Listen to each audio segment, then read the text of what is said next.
Hello, welcome. My name is Benjamin. I am your programmer for this evening, and tonight we are playing Engine Heart, Reboot, Recharge, Recycle. Joining me today are our four plucky robots. Mo is playing Cheeky, the refrigerator and entertainment unit. Egger plays Dizzy, the Disaster Zone Search and Rescue Unit Mark III. Garnet is playing Chef Sue, our cuisine dispensing culinary unit. And Izzy is playing Lucy, our material sorting and recycling unit LC1001. How you guys doing tonight? Doing well, Good. or Doing well enough. good. All right. Good. I hope you're ready for some humanless, uh, robotic shenanigans that will occur in a world much like our own future when we are gone and all that remains are the assorted AIs we've created to do our lives for us. But starting with Mo, tell us a little bit about yourself and tell us a little bit about Cheeky. Hello, I am Mo. I go by they them, and I'm really into tabletop games. I like them a lot. As for Cheeky, um, they are a just a refrigerator with a television slapped on top. Um, their dream is to find the mysterious cookout. They want to their journey is to get the biggest brightest cookout, even though there's no humans around, and they're gonna accomplish that. That's all for Cheeky, I guess. The sad one robot barbecue. I love it. I'm excited to see what is Cheeky's mode of movement? How do they get around? Like treads, wheels? So I forget what it's called, but you know those the things that tanks have where it's like, So treads, yeah. yeah, treads. Okay, That's so how it's a little tread bot with a TV on top, dispensing refreshing snacks, trying to find the ultimate cookout. Yes, exactly. Love it. Luckily, we have a chef. I didn't know that we had a chef, so this might be easier said than I anticipated. Well, why don't we jump over to our chef character and we'll jump back to our search and rescue. Garnet, why don't you tell us a little bit about Chef Sue? Hey, I'm Garnet. I also really enjoy TTRPGs, and I'm a filmmaker by trade. Chef Sue is a kitchen maintenance type of bot. The Chef Sue model was created to help high end, like 5-star Michelin restaurants, be more efficient. They were built for fine dicing, mincing, but also if you were the type of place that was like, you had your own butcher bar in the back, they could take care of your cow for you and just slice out your steaks pretty easily. Got it. So, So note they, to they do, in self: fact, have like, yeah, no, very dangerous robot, but keep the also cows out pretty of this module. Got it. delicate. Yes, definitely. Blood does gum up works over the time. Just a note. We may have some checks involved if you find something organic and decide to dig into it too hard. Egger, tell me about Dizzy. I want to know about our flying UAV people recovery canine robot in the sky. So Dizzy is a very small size one uh, robot, similar to the little helibots that we have uh, as drones today. That is covered in like hyper reflective, high visibility, like tape and reflectors and paint. And the rotors that it has are very loud. Uh, and its whole purpose is to enter dangerous zones to like floods or earthquakes or forest fires, anything like that, to be able to fly through quickly, scan for signs of life, and then report back to somebody who can actually perform any kind of rescue because it is very small and not actually capable of doing anything other than finding people. It is a perceptive robot. Uh, Got it. So in a world where the only things that remain are the sneaky and the giant violent predator robots, you are a loudspeaker with flashing lights that flies high above the cover. Got it. Okay, cool. yes. I'll be making some checks periodically. Don't you worry. Please believe. I built this, and I was my favorite part in the little write up was the marketing of all of the flaws I took as improvements over the Mark II unit. Nice. Now it's brighter and louder than before. Exactly. Those are features. Those are intended features. I love it. That's gonna be this is gonna the flight is gonna be interesting in this particular module. So I'm interested to see exactly what happens. Izzy, tell me about Lucy, our material sorting and recycling unit. Yeah, so Lucy is a an android built in the um, image of their creator, we'll say. They are their main purpose was to sort metal from the glass, paper, cardboard, and what's the other thing? Glass, paper, metal. Is that it? Plastic. Plastic. And so their primary function is to actually sort the metal bits out. They have two arms, just like a human, except a little bit longer, and one has a magnetic appendage on it so that it can easily grab the metal. Named after, and because Avalon, thank you so much, you're so awesome, came up with this idea of the Lucille Ball skit where she's trying to go on the assembly line and grab all the chocolates with Ethel, and then she ends up eating them because they're going by too fast. So LC11, no, 1001 is named after Lucy in that way. And they're really just trying to find a very particular shaped metal. I don't know that they know what it is, but a star, a heart, something is their mission. Um, as they've seen all different types of shapes throughout their lifetime.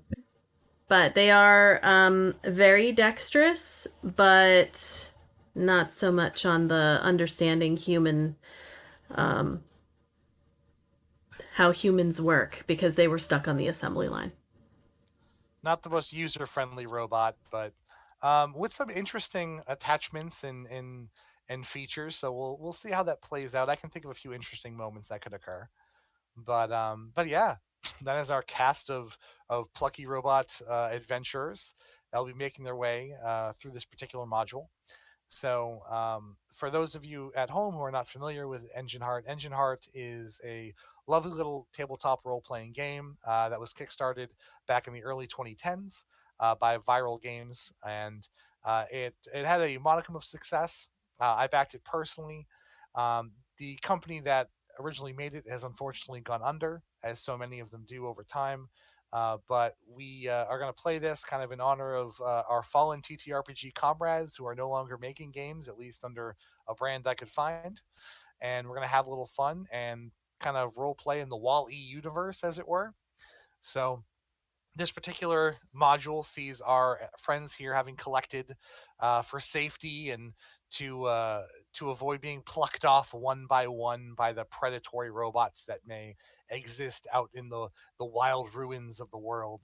As they've made their way towards the outskirts of the city, they came across a street sweeper robot who informed them that there was a functioning charging port at a garage stall only a few miles away. They were warned, however, that a particularly nasty scrapper robot that lived in the junkyard nearby has taken up housing somewhere in the area. And a lot of robots that go that way don't come back. But with no other options and with their power reserves slowly dwindling, they have decided to make the trek. And after an hour or so, arrive at the gates to a large, overgrown, and cracked and disheveled parking lot, which is what you see on your screens now.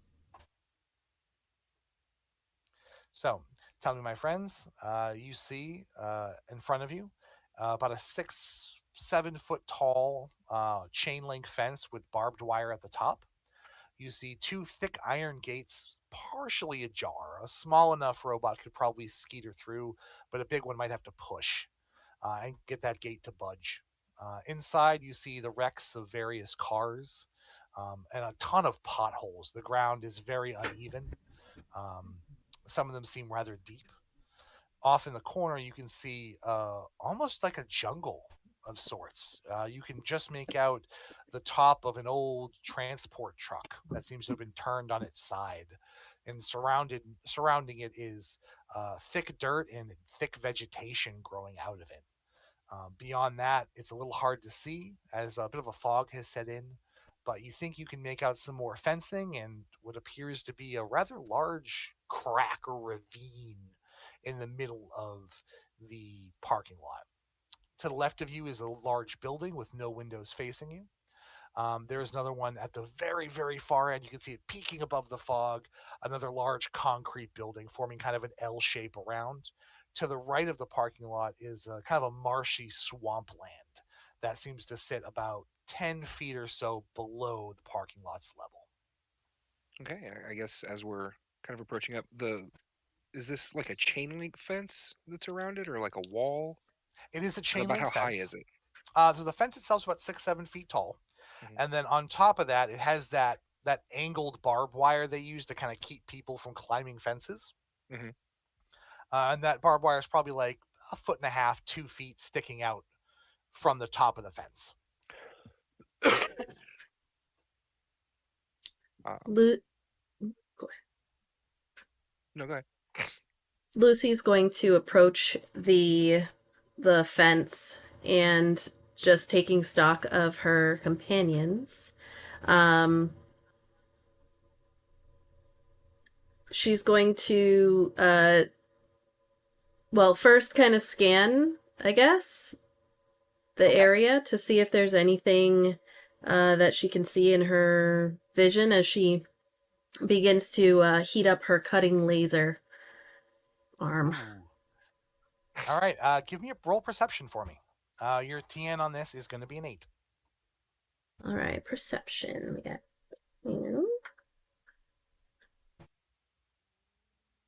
Nope. I got a 5. Oh, wait, do I add anything? Or I just roll the 2 dice because I got 2 in perception? So what particularly were you looking for? Looking to see if there's other moving creatures, robots, just on the other side of the fence before I start cutting and making a big racket. Okay. Go ahead and add your reality comm to that because you're worried about cause and effect. So you're kind of feeling like, am I being too loud for what's going on around me? So go ahead and roll those extra dice. Okay. I got a 7, an 8, and a 9 on those dice. Ooh. Okay. So you kind of you think you're gonna fire up. You get ready to fire up the laser, and you kind of like fidget with the door a little bit, and you feel it creak a little bit as you touch it, and you kind of think that's really loud. I shouldn't do that. So you kind of hold it extra still as you go to start using your laser to make sure as like the bars go, you like catch them and you pull them. Actually, go ahead and roll me to see if you can grab the bars and kind of lower them gently enough to the ground. Roll dexterity plus reflexes. And that is what we call your interaction pool, by the way. All right, so I've rolled 4 dice so far, and I got 3 9s, and I'm Ooh. rolling 2 more dice, a 1 and a 2. So You still yeah. did really well. So your robot friends, you all watch as Lucy wanders up and grabs the bar and just kind of and like tucks it away. Starts she's sorting the metal rods as she goes into the right container, and very soon you have a fairly reasonable size hole in this thing that you all think you can fit through without any issue. Lucy's gonna turn to Chef Sue and Cheeky and step back out of the way and then just bow.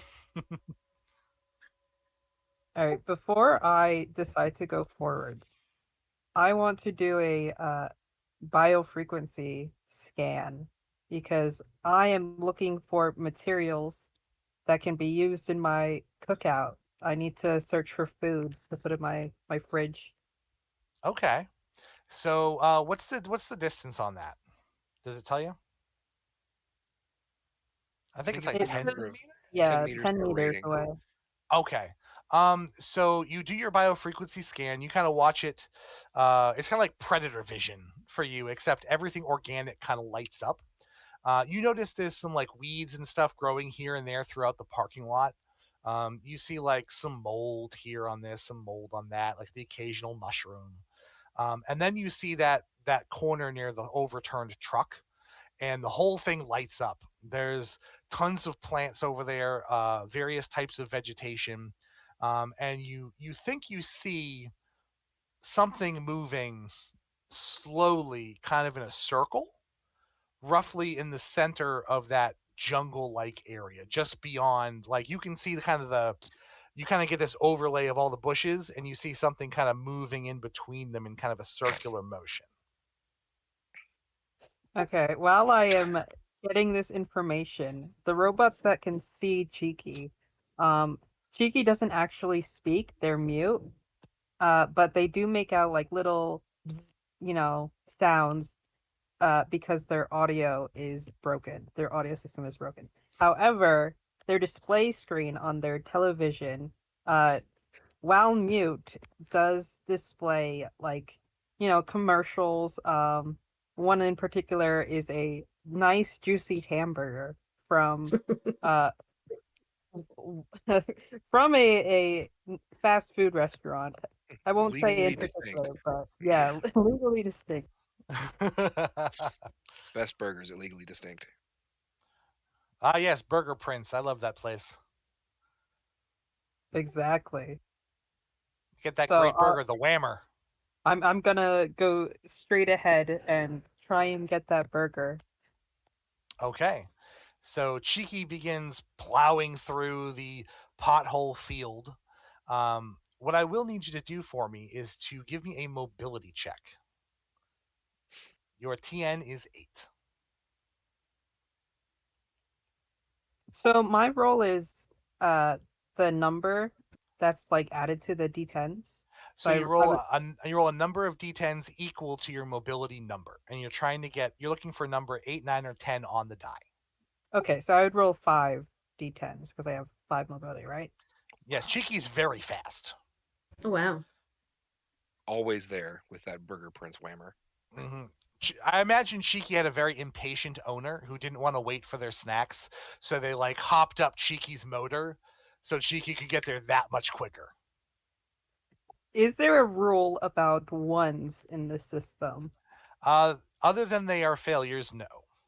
Okay, because I have played systems where if you had like 2 ones or something, you automatically failed, no matter how many, like how high Mm. you've had rolled before. No, this is not a brutal system. I promise. This isn't something I wrote. So, Okay, no, your ones are just regular failures. so I got 2 9s, 2 2s, and 1 1. Okay. So those 9 save you. So you watch as Cheeky navigates around all the big potholes, dips into a couple small ones, but the tank treads kind of pull them right out, and yeah, they end up in this lush dirt jungle, over by what Cheeky can now see is a small pond that has formed in one of the largest of the potholes. What's the rest of you do? Uh, Dizzy, as he sees Cheeky doing the bioscan, will actually fly up a little higher to getting to his flight ceiling to have like the best view he can. You Okay. said it's kind of foggy in the back, where we can It's a barely see some little of the buildings. foggy towards the ground. If you were to climb to your flight ceiling, you could probably see a little further.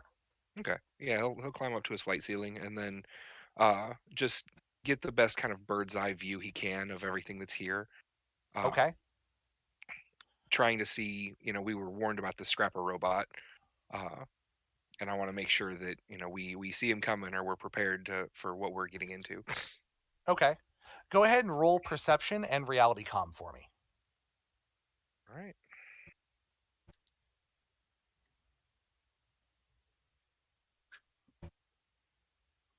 And also let me know specifically the reality comm die on its own as well.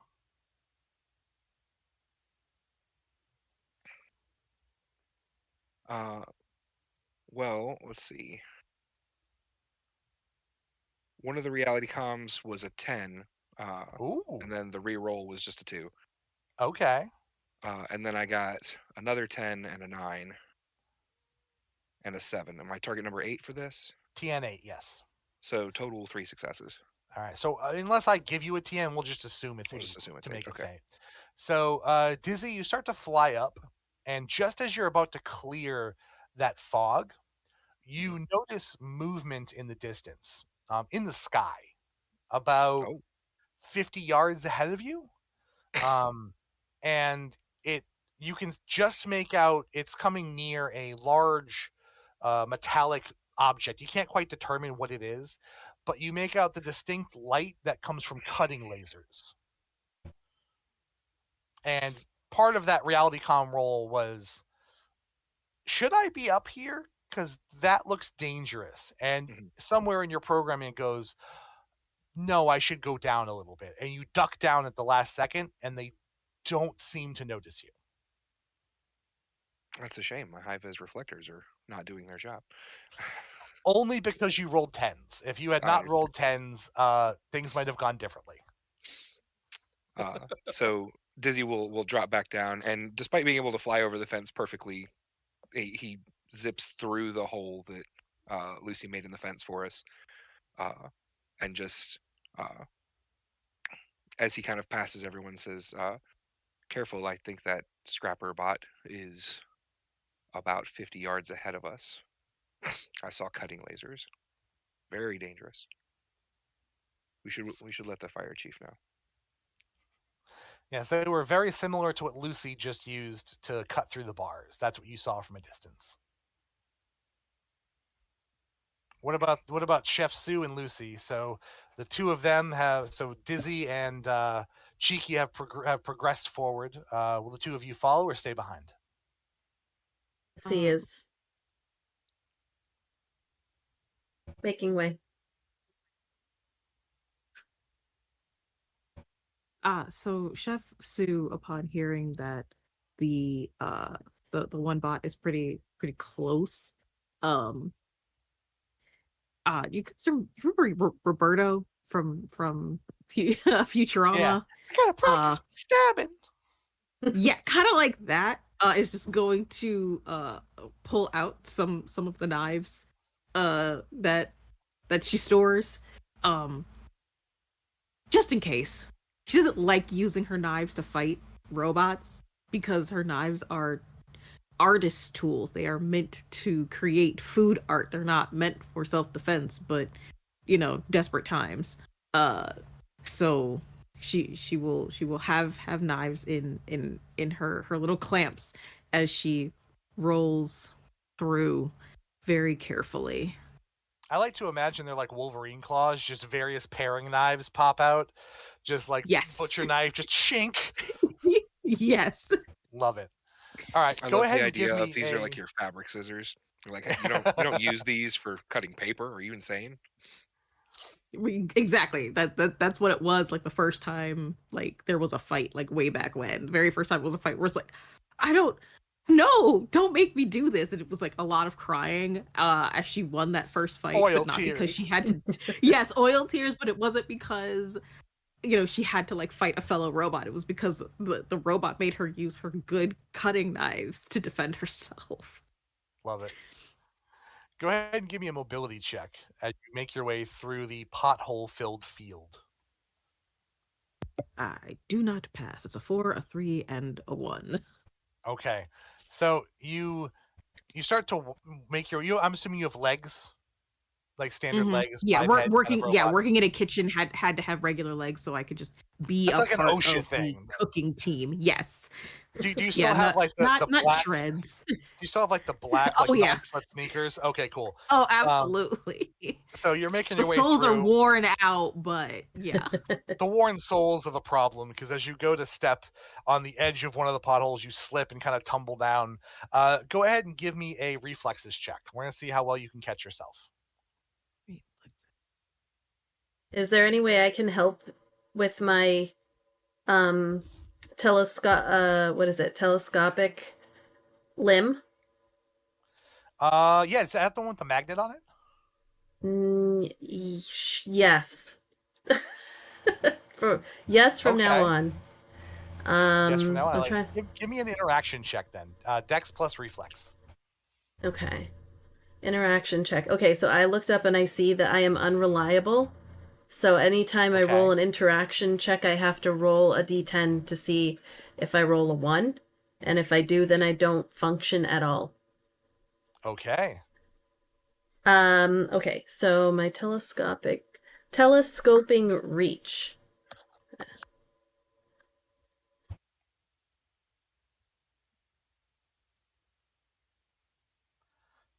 Chef Stu starts Okay. to wobble, and Lucy reaches out with her telescoping arm to try and grab them. Okay, I rolled a 2, so I'm not worthless. Unreliable. Um so I have an extension of 1 meter on my reach. Okay.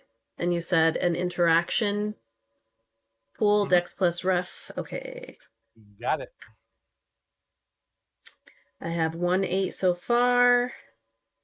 And that was it. 1 8. All right. So Chef Sue's wobbling and about to go, and all of a sudden this magnet thing just dink hits you in the back. It kind of like tugs you back to the edge, and as it detaches and decouples, you kind of get your balance again. Thanks, Lucy. I picture Shoes aren't what they Lucy. used to be. I picture Lucy's mouth being, you know how Lucille Ball would do that, like like her kind Mhm. of. So it's Oh like yeah. the grimace, and it lights up when she talks. God. And she just says, "Anytime, old friend, anytime." With your feet back under you, you decide to kind of go a little slower, and you're able to kind of you figure out at this point, and Lucy would get this too, that if you move at about half your normal speed, you can kind of creep through the pothole field with avoiding most of the big ones. So you are able to catch up with Cheeky and Dizzy. And Lucy, I'm going to assume you follow with them. Yeah. Okay. So you make it past the rotted out husks of old cars, and into the lush kind of garden like area here off in the corner of the parking lot. Cheeky, your sensor, you notice inside this pond, there looks like a fish. It's not a big one, just a little fish, but they're kind of swimming in a circle. Okay. Before I do anything, I just realized that my simple programming, everything is reduced by 1. So it's not 5 5, it's 4 4. I just realized that. Whoops. That's fine. Well, it's only 1. So luckily it's not like So 2, does it reduce all of your stats, everything, or just your thresholds? just the thresholds, the maximum by 1. Oh, we can fix that in post. Don't worry about it. In Okay, fact, okay. if you're watching at home, it's already been fixed the entire time. What? Yep. Wow. Yeah, Technology. yeah. I think simple programming means you're easier to hack. Like that's your get hacked stat is your OS threshold, Get Yeah. hacked, bro. right? You Yeah, hear it is. "I'm in" very frequently. Okay. Well, Cheeky is disappointed. This is not the cow that he was hoping for. However, the channel on his display does switch into one of those ads about, chefs and sushi. And he's like, "Oh, okay. You know, I can work with this. Cookouts aren't always perfect." So, I want to try and grab the fish from out of the pond, and I have 2 arms for that. So one of them should catch it. Perfect. And by the way, simple programming is only your OS threshold. It's not both. That's all that gets reduced by 1. I just looked it up. Okay, okay. So Nice. just don't get hacked. That's all. All right. So I need you to give me an interaction roll. It's dexterity plus reflexes. Um, and I also want you to give me a perception roll, just straight perception. Oh, the bot is being so nice to me. I got a 10 on the perception. 110. Oh, okay. So go ahead. You can re-roll it again because 10s explode in this system. Is it only by one or is it by the perception? What do you mean? Like I have 2 in perception, so do I still roll 2 dice, even though I rolled it again? So you just re-roll the 10 every time. So anytime you roll a 10, it counts as a success, and you can re-roll that 10 again. If you roll another 10, you roll it again, and you keep going until you don't roll a 10. Well, I didn't roll a 10. I got an 8. Okay. So you watch as Cheeky rolls forward, arms at the ready, and does this sudden lunge into the water. Cheeky, you notice as you're pulling this fish out, you notice 2 little floodlights under the water looking up at you from the mud. And you notice it in time to pull back as this strange quadruped bot kind of arises from beneath the muck. It has a tail that could best be described as like a beaver tail, but it's a chainsaw. And it has like 4 opposable appendages, like claw-like grabbers, 2 up front, 2 in the back, and a little vocal box, and it pops up out of the water and looks at all of you. Well, hello there, friends. What brings you to this part of the city? A little caution light kind of pops up on Dizzy and just like swirls. Dizzy, actually, for what you used to do, can you give me a? I guess it would be. It'd be a Mechanicon check. I'm not great at that. Let's find out. And for what you did, I'm going to give you +1 dice specifically for what you used to do. Nice. I got a 4, a 5, and a 6. Fortunately, no successes. All right, so this rings a bell with this robot, but you can't recall. By the way, did my voice changer work? Yes. Okay, awesome. Very, very unsettling. I'm very proud of that. Very menacing. So yeah, this thing pops up and you recall it, but you can't pinpoint where it's from or what it does. I guess just kind of in reaction to that, Dizzy will do the little kind of warning light and turn towards it, flying back a little bit, and just say, "Just looking for a charging station, friend." Oh, Lucy's. looking for the charging port, hmm? Well, it's in the stall in the back of the lot. Just gotta watch out for the recyclone and his swarm of drones. Lucy's gonna look over at Chef Sue and go, "Oh no!"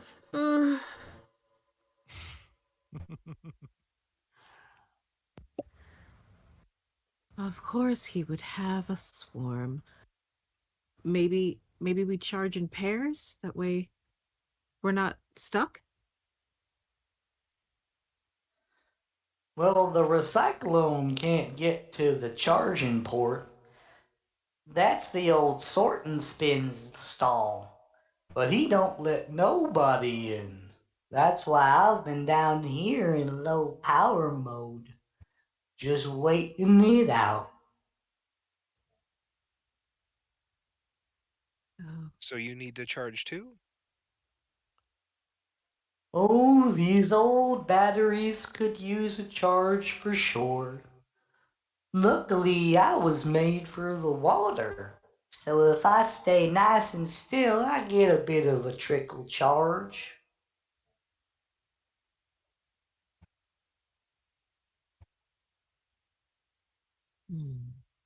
Okay.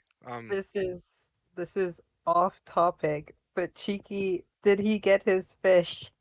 Yes, Cheeky is holding a squirming fish that is slowly suffocating in its claws.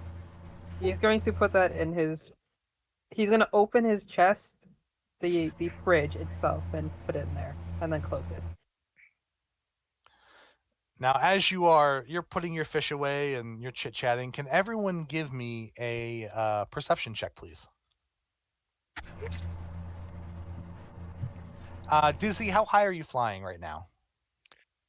Probably 2 meters or so. Like this thing that we're talking to isn't particularly big, right? No, it's This like the hairy beaver size bot. of a. Yeah, it's about the size of, I would say, like a Great Dane Okay. if I it want was to. a beaver. So yeah, reasonably outside of its reach. 2 Okay. meters or so, but I'm not like at my flight ceiling or anything. Okay. 0 successes for me. I got 110, and then I re-rolled and didn't get another one. So just one success. Okay. No, I got 2 Uh, successes. I Okay. also got 2 successes. Nice. Okay. So those of you who got the 2 successes, you hear a buzzing noise approaching you from deeper within the lot, and the beaver tree, the robot you've been talking to goes, Uh-oh. I think they're coming. and he sinks back below the water very quickly.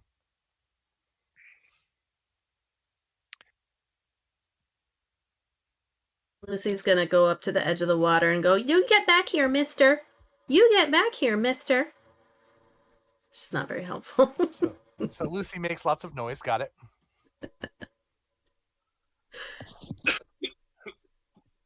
What do the rest of you do as you notice this oncoming buzzing, which is getting louder and louder? Cheeky only got one success, so he didn't notice anything. And is now thinking about how to skin a fish to make, I don't know, a fillet or something. Fish burgers. All right, let's go. The Burger Uh, Prince's famous fillet of fish. did did we all saw that Cheeky had the fish, right? Yes, you all saw that Cheeky's very proud of this. I'm imagining Cheeky just has like a digital grin on as it's like playing with the fish, and then just shoves it in its chest. I will help you fillet that properly, but right now we have a problem. Uh Izzy, can you turn your lights off so we're less noticeable? And I know that's very much against your programming. The little like you know what I mean, like the little like yellow caution light that he had swirling will tip up and go back into the panel and kind of disappear, and he'll sink low to try and try and hide behind one of these cars or maybe inside one of them. Yeah, you guys, those of you who succeeded, you get and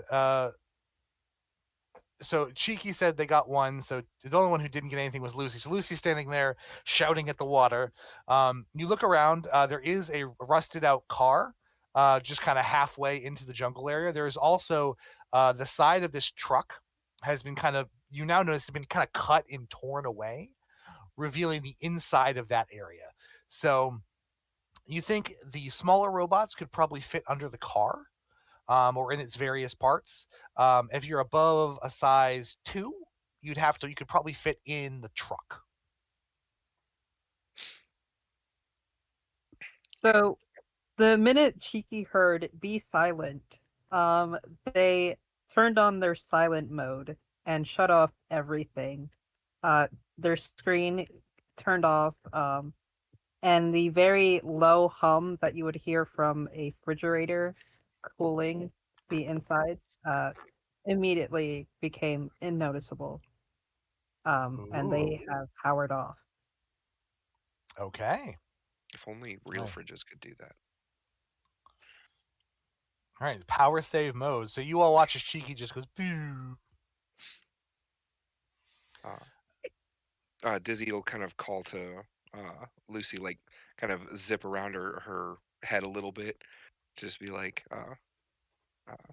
"Warning, warning, danger is approaching," and then like zip into the car, uh, and like touch down so he can turn his rotors off. Okay. All right, so Cheeky and Dizzy are hiding in plain sight and then hiding. Lucy and Chef Sue. Lucy, I'm gonna make you roll for initiative to see if you can beat the drones because you didn't hear them coming. You got a little bit of a heads up, but now it's kind of that last moment. Chef Sue has kind of a split second decision. What do they want to do? Do they want to hide, prepare to fight? They are going to hide behind the truck, whatever behind is away from the drones, but Okay. keeping Lucy in sight. Okay, so you're kind of pinned, not pinned, but kind of hiding in the brush between the truck and the fence. Yeah.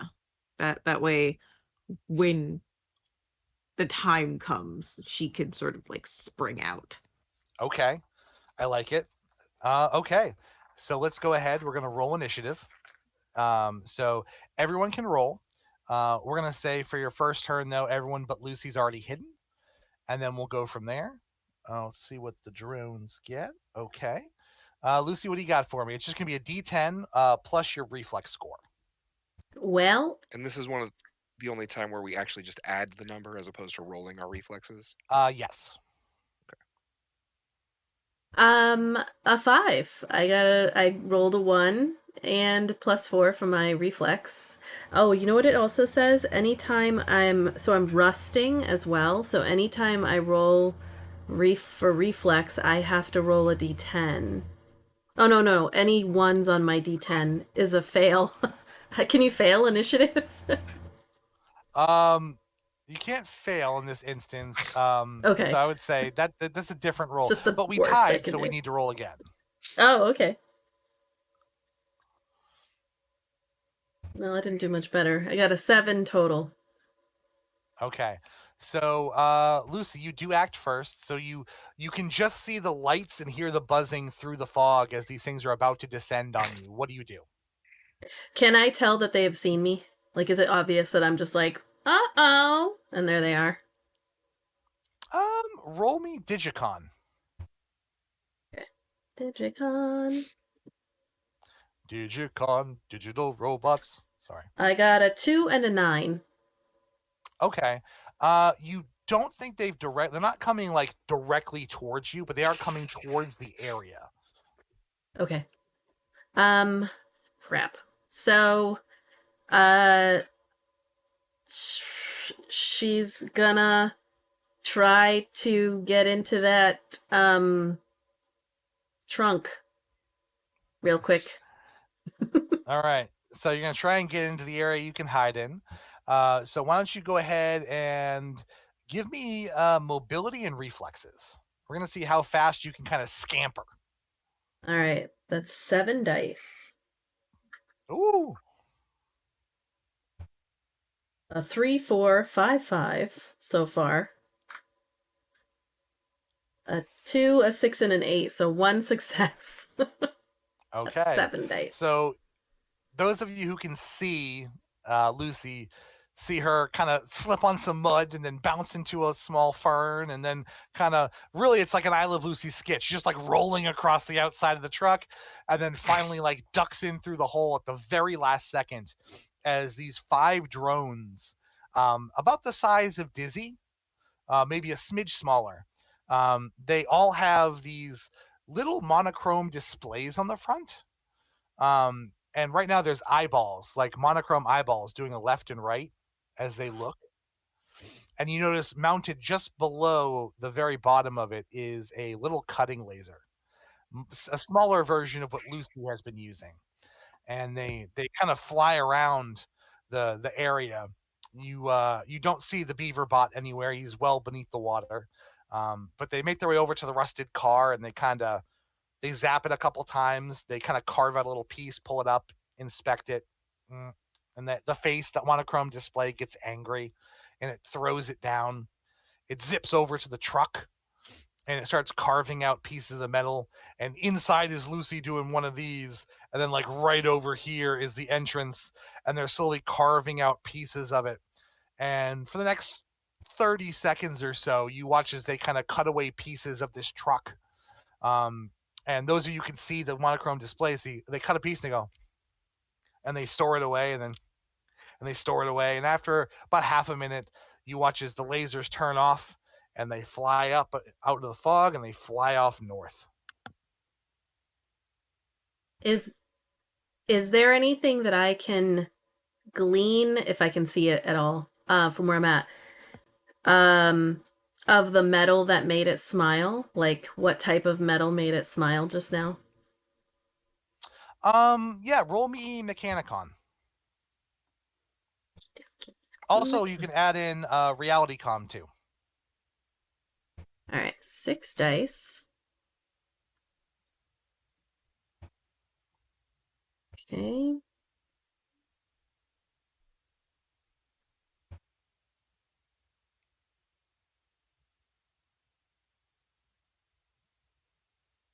So I had 2 10s and a 9. Oh wow, okay. Yeah, you're looking at the metal the truck is made of. It appears as though it is like a special metal, like a stainless steel, whereas the car metal is more of just like a regular steel. So it's corroded over time. So you're pretty sure they were cutting out the rusted pieces and going and dropping them. Whereas the truck, as they pull away the pieces, it's still good metal, like salvageable scrap, and that's what they were liking. Okay. And Actually, they're with gone. 10s and a 9, I would say, yeah, they're gone. With the amount of metal they took and the types of metal they took, it's probably good metal for repairing other robots. Okay. But yeah, you hear the buzzing kind of off into the Doppler distance. effects away. Yeah. The sound of Fortunate Son playing slowly fades off into the distance.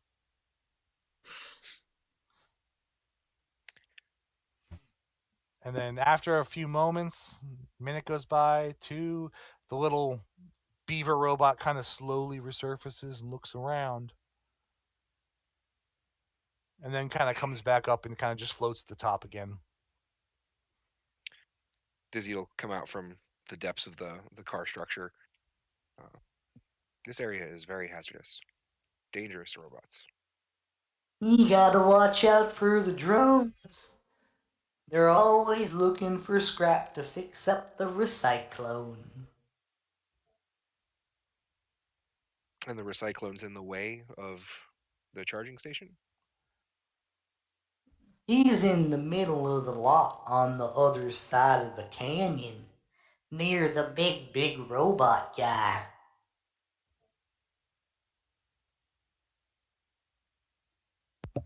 And what does the big robot guy do? Oh, he doesn't do anything anymore. He's been shut down for, well, I don't even know how long. But he's made of tough metal, so I guess it's harder for them to strip him down. Easier to prey on other bots and that big truck and the cars.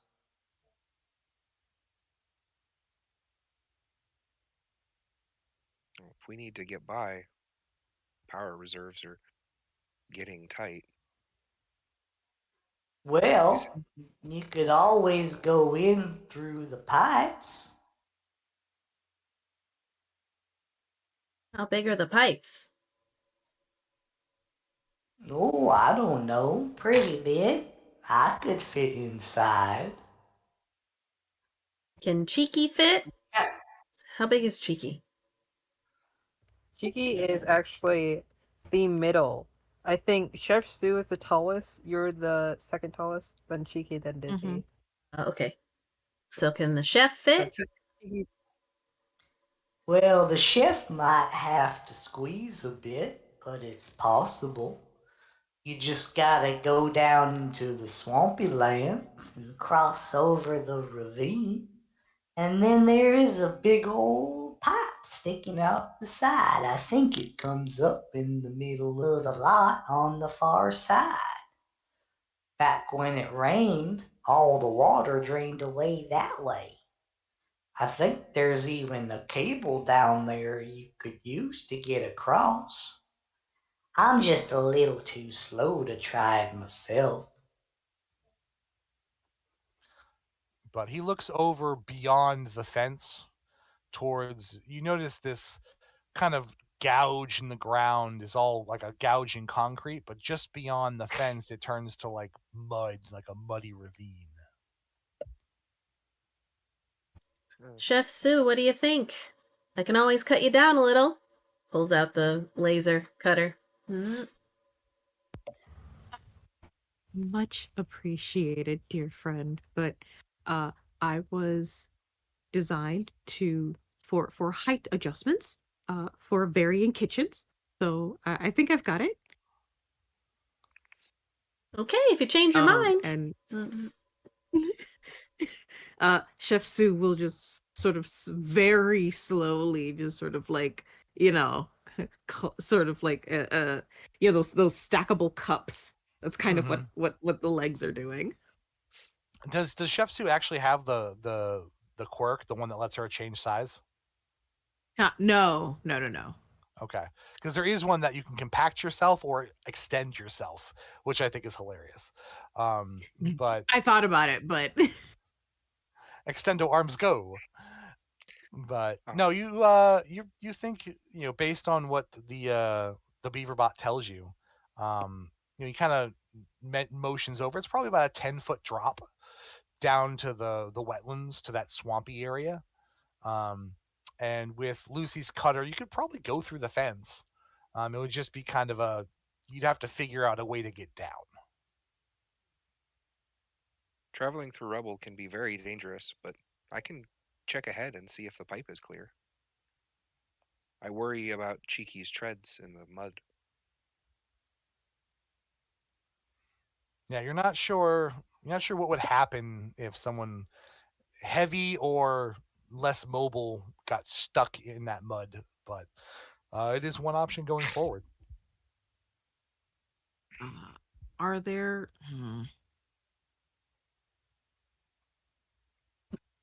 I guess are there any sort of like discarded planks or maybe some plywood uh for like boarded up windows anywhere? You look around, and you see there is one large plank of wood that's apparently some robot in the past, you're assuming, used as a bridge to get across the ravine, kind of north and to the west a little bit of where you are. We could use this. That way Cheeky doesn't get stuck. Cheeky, what do you think? So Cheeky is still in their silent Oh. mode because no one told them that the danger was gone. So let's just say that because everyone has been traveling with Cheeky for a little while, they would know that if they press the power on button on their television display model, uh, a little like Windows startup would happen, and Boom. yeah, but no noise because their audio module is broken. So it's just all Oh. silent. But they power back up, and let's say like a thumbs up um is on their display. Let's do it. Okay. I'm gonna zip ahead a little bit while they're grabbing the board to kind of scout the kind of optimal spot to set down and get to this pipe that the Beaverbot told us about. Okay. So, you kind of buzz up and over the fence because it's well below your 2-meter flight ceiling. And you kind of fly down and you see this marshy wetland area with all kinds of scrubs and like muddy water puddles and things. As you begin to fly north, you notice a couple things. One, there is what appears to be some kind of like discarded cabling. It may have, you're not sure if it fell from like a overhead power line or if, maybe some other bot dragged it here at some point, but it's sitting just on your side of the ravine. You also see there is a pipe sticking out about 20, 30 yards away. It looks big enough that you could probably get Chef Sue inside. Um, they might need a pull or a push to get through it, though, depending on how the angles work once you're inside. Hmm.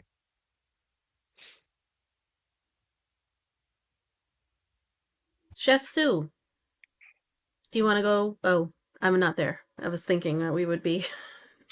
Do you want to go first or last? That question will come up later.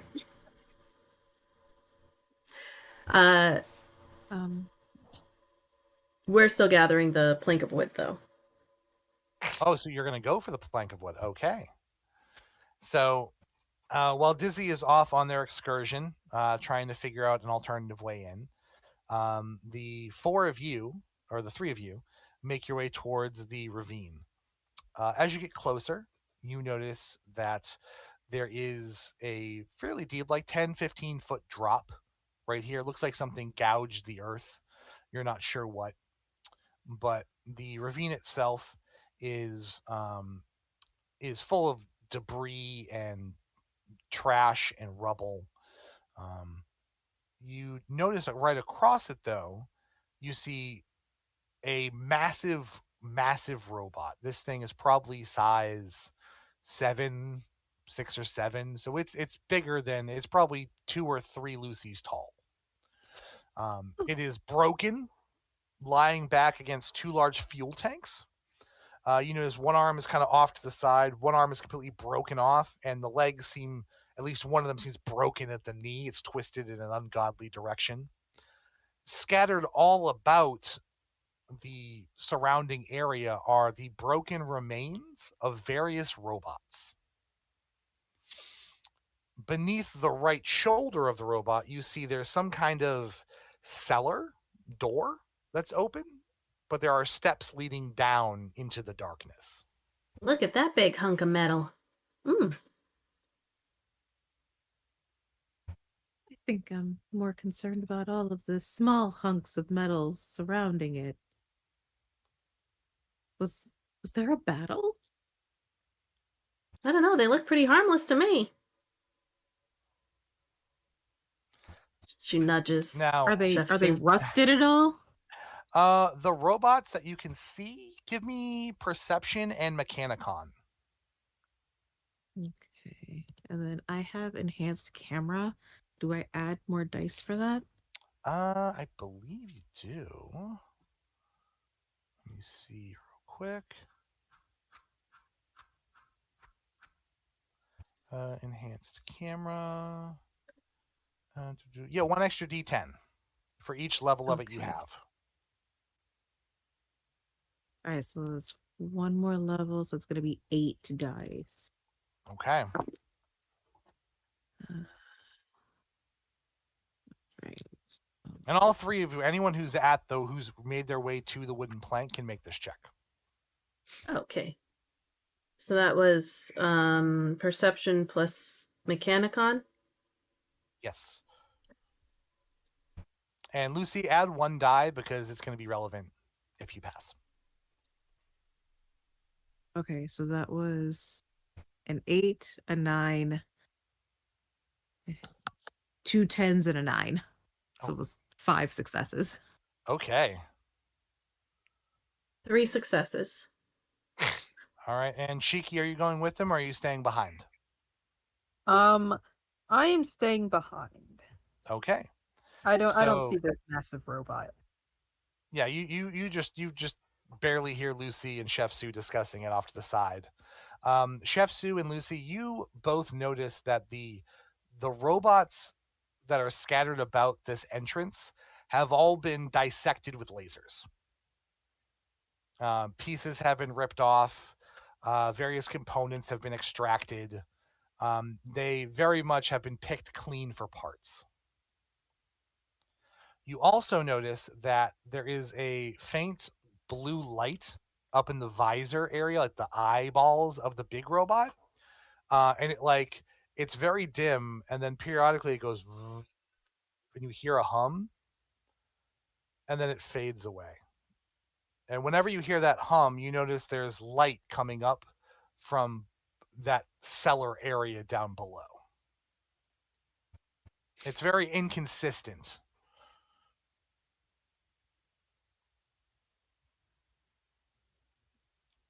I think you're muted, Chef Sue. So Chef Sue was gonna say they harvested them. There was no battle. They they just destroyed them for parts. We have to be very careful. I don't think it was the big robot.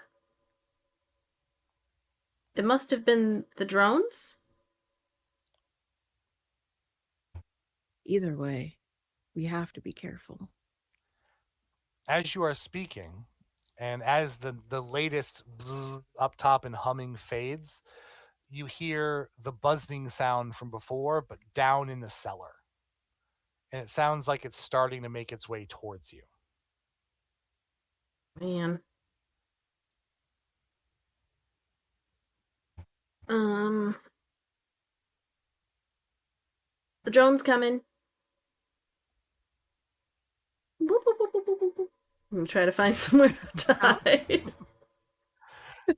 I guess because those little things can fly, so us taking this plank of wood isn't going to inconvenience them at all, but we still need it for Cheeky. So can we grab it and run? Give me a comical interaction pool check. And we'll see if you folks can grab it and get out of Dodge with it nice and fast back to your little truck hideout. Okay. Both of us are rolling this. Yes, you both of you need to succeed. It's kind of one bot on either end of the plank as you're shuffling it over. All right. I rolled a 3, so I did not fail to operate entirely. And then 1, 2, 3, 2 10s.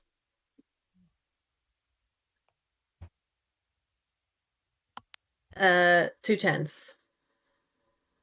Okay. I got a 9 and a 10. Okay. So the two of you very quickly scramble the plank across the ground. It kind of grinds a little bit as the buzzing gets a little louder, but you kind of shoulder it between the two of you and very quickly make your escape back over to the forested area. As you do, you hear the buzzing kind of get closer and then kind of go off into another direction. So they don't seem to have noticed you.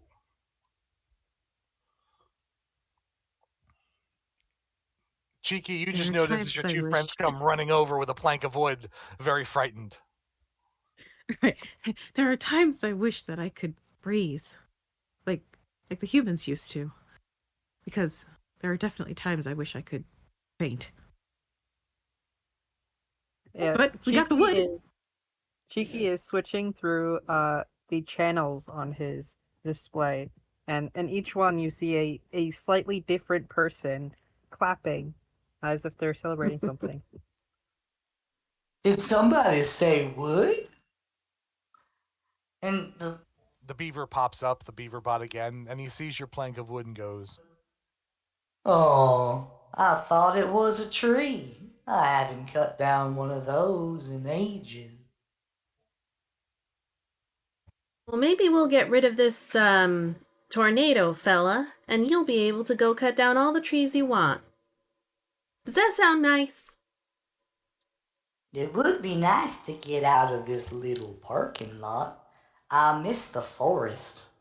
I'd get there if I could, but the drones are so fast. We'll get rid of some of them for you. Come on, Cheeky. Well, gosh, you're just nice as pie. Okay, It's well, Not fair.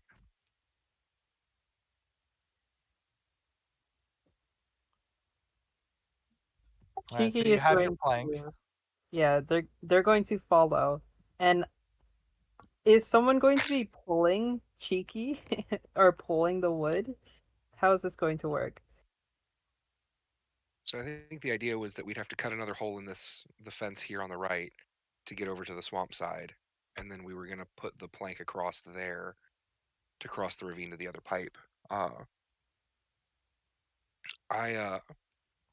Dizzy doesn't have a cutting laser or anything like that, but he does have an extendable prehensile limb that he'll use to kind of help Lucy when she goes to cut the fence to help like catch stuff and keep it quiet. Yeah, Dizzy, when you looked at the swamp, you're pretty certain all of your friends are going to have to make mobility checks to not get stuck. But having the wood will help when you try and cross. And it may help if someone gets stuck, like unwedging them. All right. Lucy's going to do what she does best. Fire up that laser. Try to cut through the fence. Just like before, you're going to give me an interaction roll. I'm going to give you, what's your interaction dice pool, Dizzy? 6. My interaction is 8. 8, okay. So I'll tell you what, I'm not sure what the help action does in this, but I'm going to give you half worth of rerolls. We'll say half his interaction pool. So I'll give you 4 rerolls on your dice if you fail. All right. So first I got to roll to see if I operate, if I function. So as long as I don't roll a 1, which I did not, I rolled a 3. With that roll. All right. So then I'm getting. A little bit, but you're working. So 6 dice.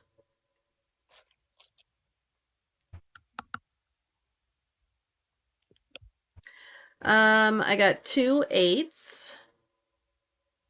And that's all I need, or the other 4 I can reroll? The 2 8s are sufficient. Okay. With Dizzy's help, you collectively together kind of cut through the wire and just kind of stow it in the metal compartment. You do one of those zzz, and just kind of cut a whole door worth of metal, and Dizzy kind of snaps them up and puts them in there for you. And you have about a size 4 hole in this fence now. It is about a 10-foot drop, but with that plank, you think you could kind of angle it like a ramp and kind of slowly make your way down one by one. Right. Sue, you want to go first? Yeah, I can test it. So then is that just a mobility or mobility and reflexes? Just go ahead and give me a mobility. It's a fairly low TN. We're going to say it's a TN 4. We're just making sure you don't fall off the side.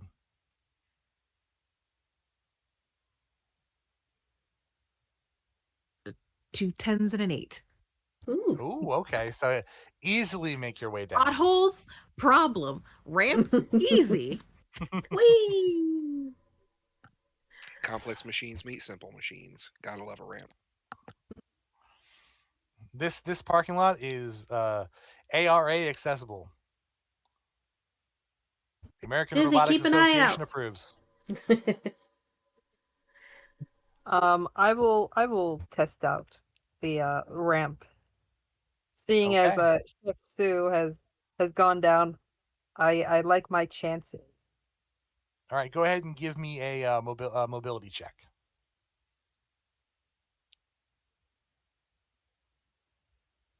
My chances do not look good. I have 1 9, a 3, 2, 4, and a 1. So no success. There was a TN of 4, and you only needed 1 success. So you did make it down. It bows a little bit under the compact weight of Cheeky, just because it's less spread out with legs. It's just like weight going down. But besides a small creaking in the wood, you make it down without incident. Right. My electromagnetic everything is not going to help me here, so she's just going to go, okay, everybody, and rub her hands together and then slide down. Do you have the magnet on the extendo arm we said? No, yes. So I've got the magnet on the extended arm and the cutting laser on the regular arm. So if you wanted to, you could magnet yourself to the remnants of the fence and kind of lower yourself down a little bit. Yeah, she'll give that a try. I won't Oh, even we'll make you see. roll for it. It just looks Oh, cool. alright. You just watch as Lucy just clanks to the side and just like one of those like chair lifts they have. It just slowly lowers themselves down. She makes a big show out of it first. She goes, "Okay, here we go," and then like she's gonna jump, and then she grabs on and lowers herself down, very slowly. Perfect. I love it. He claps the little clamps on his arms together. The clamps, boss. The clamps.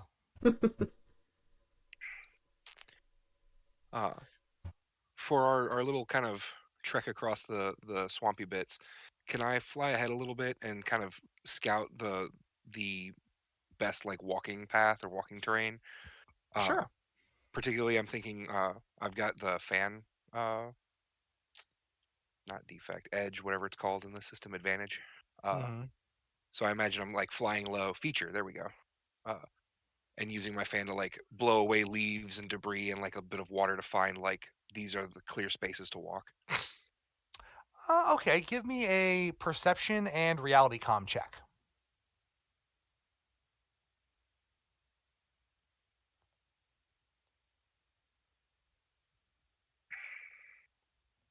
Three successes, one of which was a 10.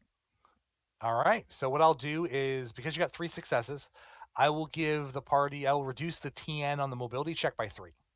So Mm, instead of an 8, I need everyone who's on foot or tread to give me a TN 5 mobility check. okay. I imagine the path is a little windy, but Yeah, it kind of whirls around a couple little bodies of water. You blow away some tangly roots and stuff that might have tripped up your footed friends.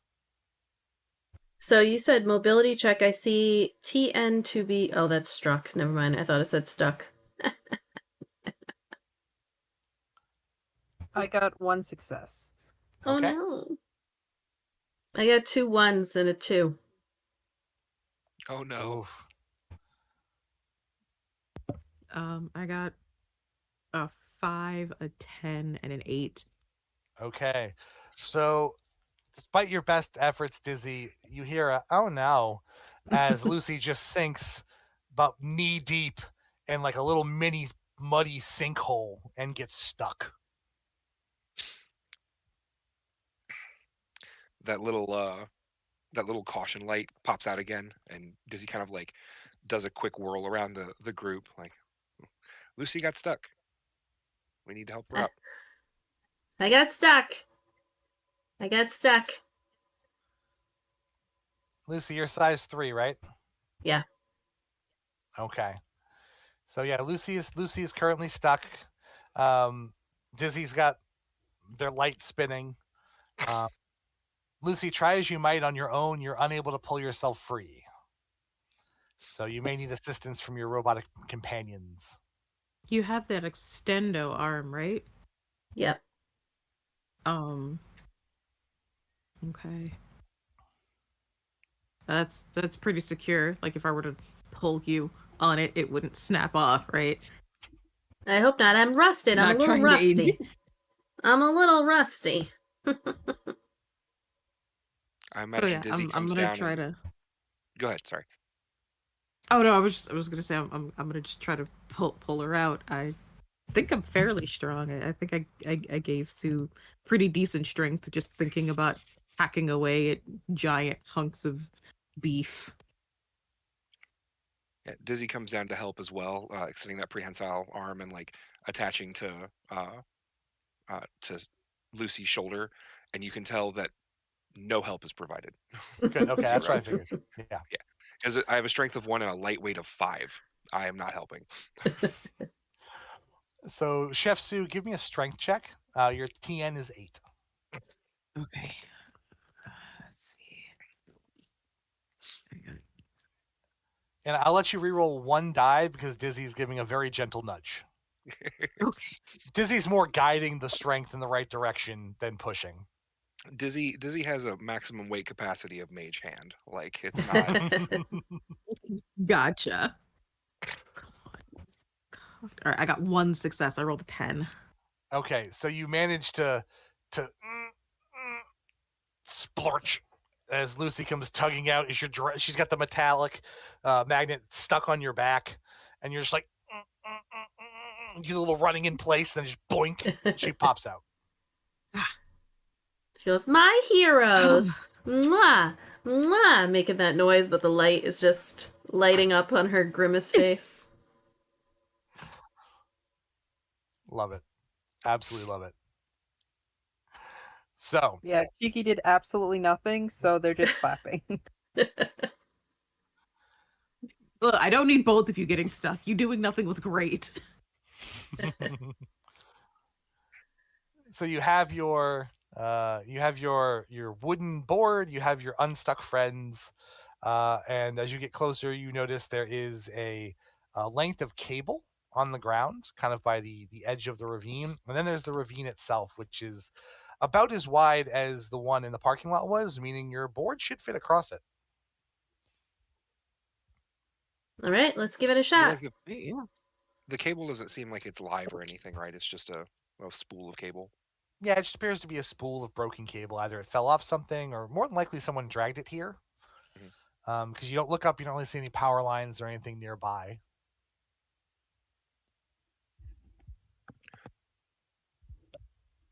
Izzy, do you want to Might have secure been this useful on the as other long side?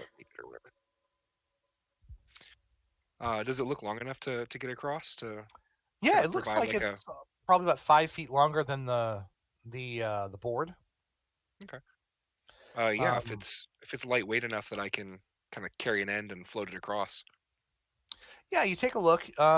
You think once it's uncoiled, you can probably take an end and float it. There's nothing really on the marsh itself you could secure it to, but you do notice like whatever caused this ravine kind of tore the fencing out.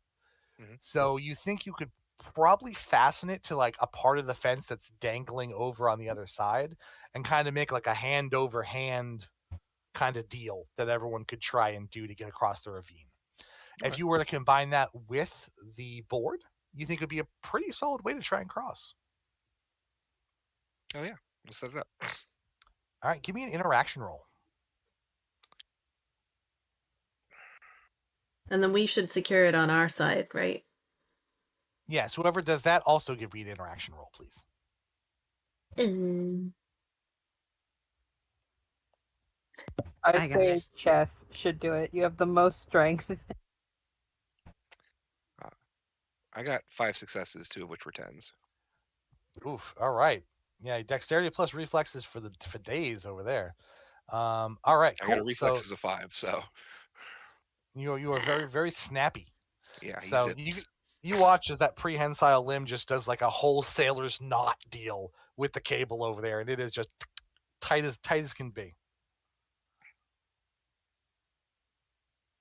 Safe and secure. That's what the fire chief always said. There's 2 successes over here. It was a 9 and a 10. All right. So Chef Sue also gets a good solid like apron style I'm ready to work knot. And you now have it's hanging about tall enough that all of you can at least grab hold and make your way slowly across with the board.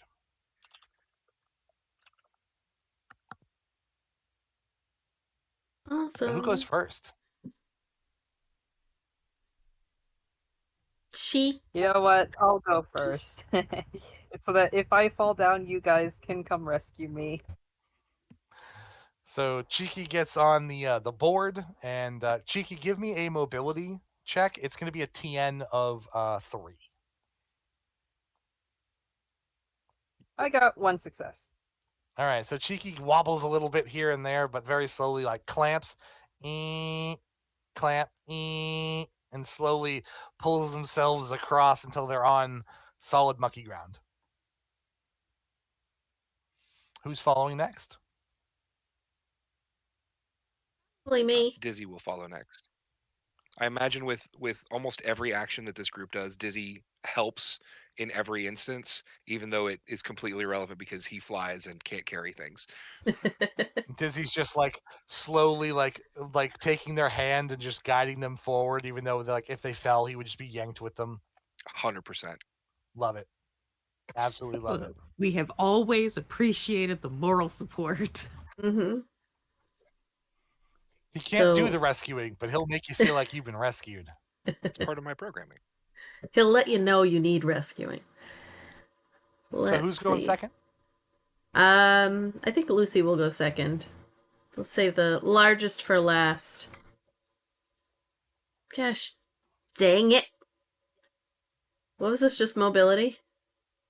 It's just mobility. Your TN is 3, so you need 3 or higher. Nope, nothing.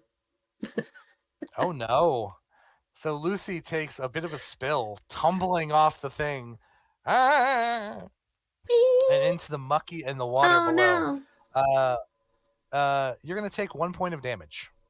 Oh no. Towards your damage threshold. You see like a little like spasm as the limb lets go, holding on. It's like, not now. Okay.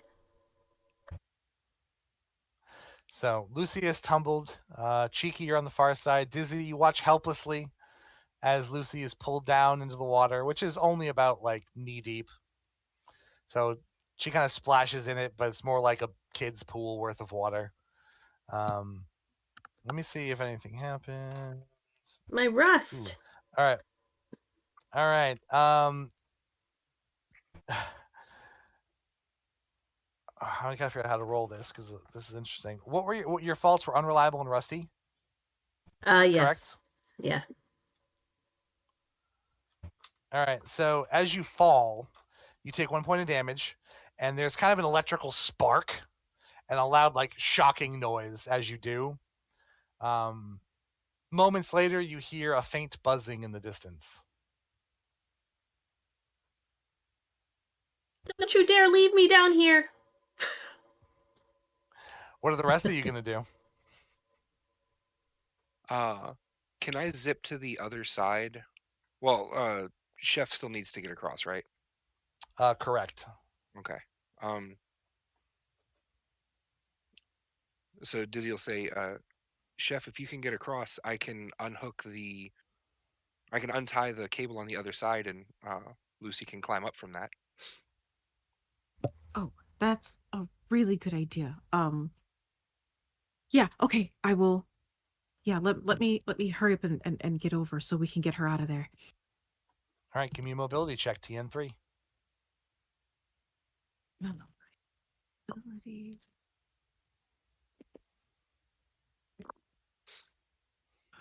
Three successes.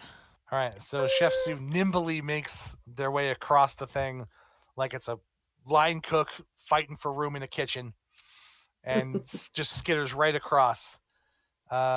Dizzy, give me another interaction roll to untie that cable. The buzzing is getting louder, by the way. While that's happening, Lucy is going to try to stand underneath the plank just to like try to hide herself as much as she can. Okay. I would say give me a what would hiding? I guess it would be reality com and Mechanicon? Kind of how well you know. Well, no, it'd be Digicon. So reality com and Digicon. It's cause and effect and interacting with other robots. You're not going to believe this. Sorry, go ahead. Somebody was rolling before me. You're going to want to give that roll before I say mine.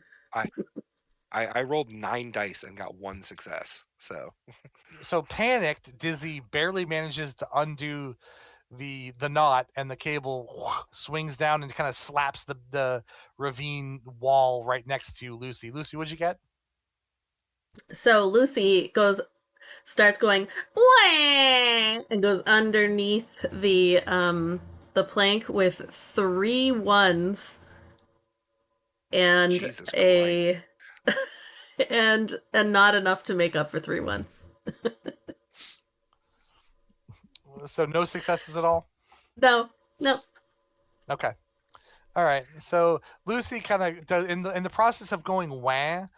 Lucy activates her cutting laser and accidentally cuts through the plank, which then just kind of falls and bonks her on the head a little bit, not causing any damage, but completely destroying any chance of hiding.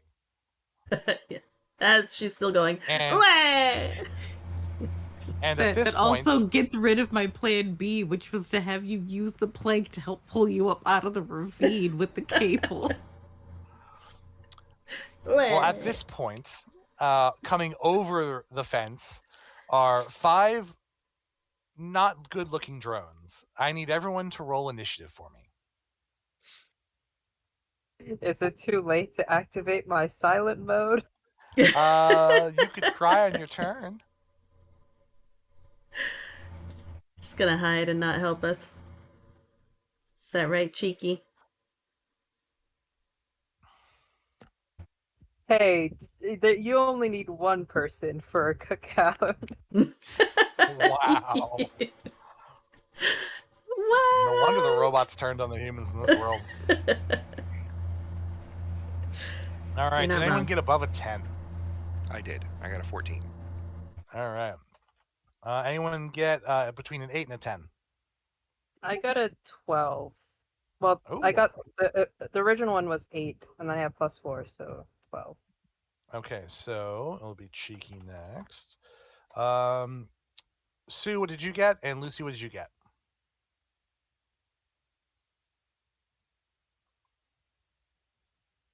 Are you muted? I got a I got a 6. Okay, Lizzie? 8. All right.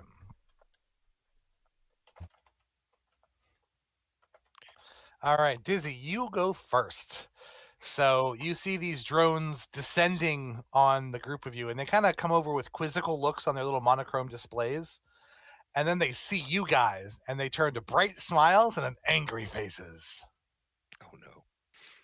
And their little lasers go bee, and they only go about like 10 centimeters, so they're only about like a foot long. But they're pretty small. They're size 1. They're tiny, but they look mean. Yeah, as I say, they're size 1, pretty small, but exactly my size. So that 10 centimeters is terrifying. Uh, how do they fly? Are they also helibots or something else? Yeah, they have basically little little like rotor blades. They are like it's like a central rotor blade, Mhm. and then and that's enclosed in like a little circular thing. Mhm. And then the front has the display and the little lasers hanging down beneath it, and then they have these 2 little prehensile arm things that kind of dangle down. It looks like they're designed to like grab a couple pieces of scrap, pick it up, and then carry it somewhere. Uh, I am not good at fighting at all in any way, shape, or form. I did see where the rules kind of talked about using a projectile. Mhm. Does that include like throwing something? Sure. Because I didn't see any. There wasn't like a rebar launcher or something like that as far as No, like it's basically features. like So pick up rock, throw rock. yeah, so yeah, Dizzy will swing down and grab a rock about, honestly probably not super big, but when you're size 1, everything's huge, and just like the first one, just yeet. Give me a Mechanicon check. Sure, I have And do 2 dice reality so far. com with it. Okay, Reality that's com much and better. Mechanicon. 2 successes. So due to the way the rotor blades are exposed on these drones, Mhm. you think if you could drop a rock into it, it would probably damage the rotor. So if you get above it and drop something into it, that would probably be your best bet. Okay, I will try to do that. All right, so give me reality com and reflexes. That's the projectile reality com plus reflexes. Mhm. Cool. You're basically trying to like bomber this thing. Star Fox, do a barrel roll.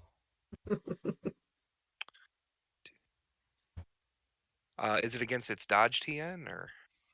So the TN on this is going to be very low. Just don't fail. Don't roll a 1, and you basically hit them. They are Okay, not very. They're not you. They are not you by any means. They are drones. gotcha. I got a 9 and an 8, and then my next highest were several 5s. Yeah, their TN to be struck is 2. Oh, So in yeah, that case, I got 9 successes. yeah. So you all watch as Izzi picks up an odd-shaped rock, flies up, and just boink, and it falls down. And one of these drones coming in, it just lands right in the rotor blades, jams, and the thing just sparks fly, and it tumbles to the ground and just kind of ends up turtled upside down, tweaking out with the laser firing off before eventually the motor in the rotor burns out and the thing just powers down, destroyed. Our hero, let's go. Only 4 more to go. Cheeky, you're up. There's one kind of making a beeline straight for you with the monochrome display now shows Pac-Man eating little pips as he comes towards you. Well, Cheeky's silent mode went out the window. As soon as it saw its friends were in danger, so now it's going to try and distract the bots the only way he knows how, and that's by running around in circles. Because if they can't hit you, then they're at least not hitting someone else. Fair, I guess. That works. And Cheeky, I'm a fridge. What do you expect me to do against it? I actually kind of imagine Cheeky pulling this, like, open the door and, like, capture one. Yeah. Catch, like, a bean in a cup. That actually, you know what? I'm gonna steal that. I'm gonna steal that idea. So I mean, that just means you while get a I'm laser running belly, around in but- circles, I'm gonna try and capture one inside my fridge. Just open up the door and try and capture it. Okay. Okay. Go ahead and give me an interaction, I guess would be what it is to capture the robot, and then I'll make one to see if he like gets to you in time. So let's see. I got a 6. On your interaction? Cool. Yeah, on the interaction roll. Let's see here. What is your mobility plus your reflexes? Oh wait. Sorry, I rolled the wrong thing. I rolled initiative instead of interaction. I was My gonna bad. say that's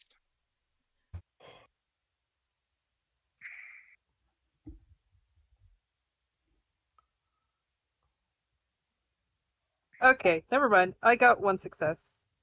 So this thing like kind of tries to dodge into you, and like it tries to get you with the cutting laser, but the laser like it fires it till it gets too hot and then it has to cool down, and in that moment you whip open the fridge door and then just charge forward and smash it from behind, and it just slams into your chest, and you feel it like bounce around for a second and then stop moving.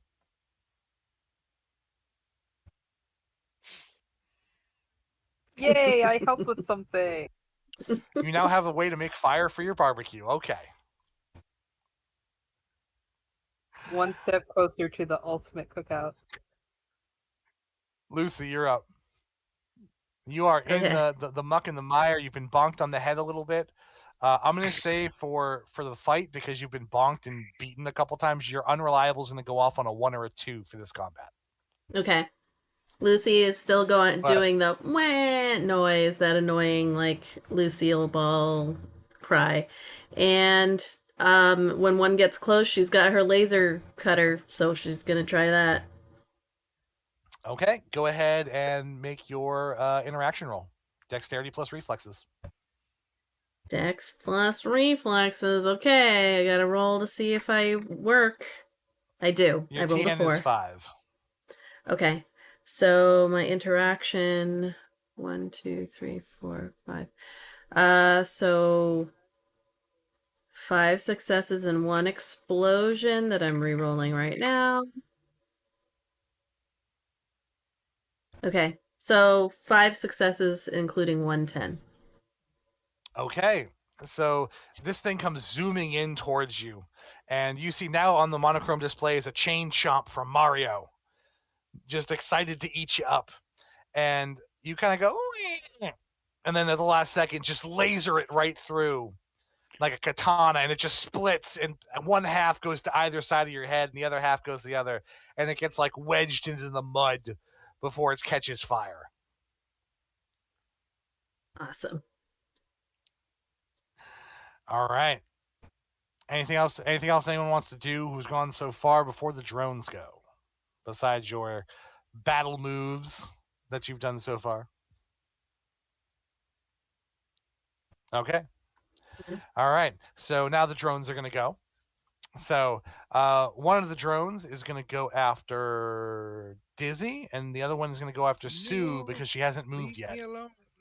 So one's going to come charging at Sue with their little laser out. Sue, what is your TN to be struck? It's your mobility plus your reflex.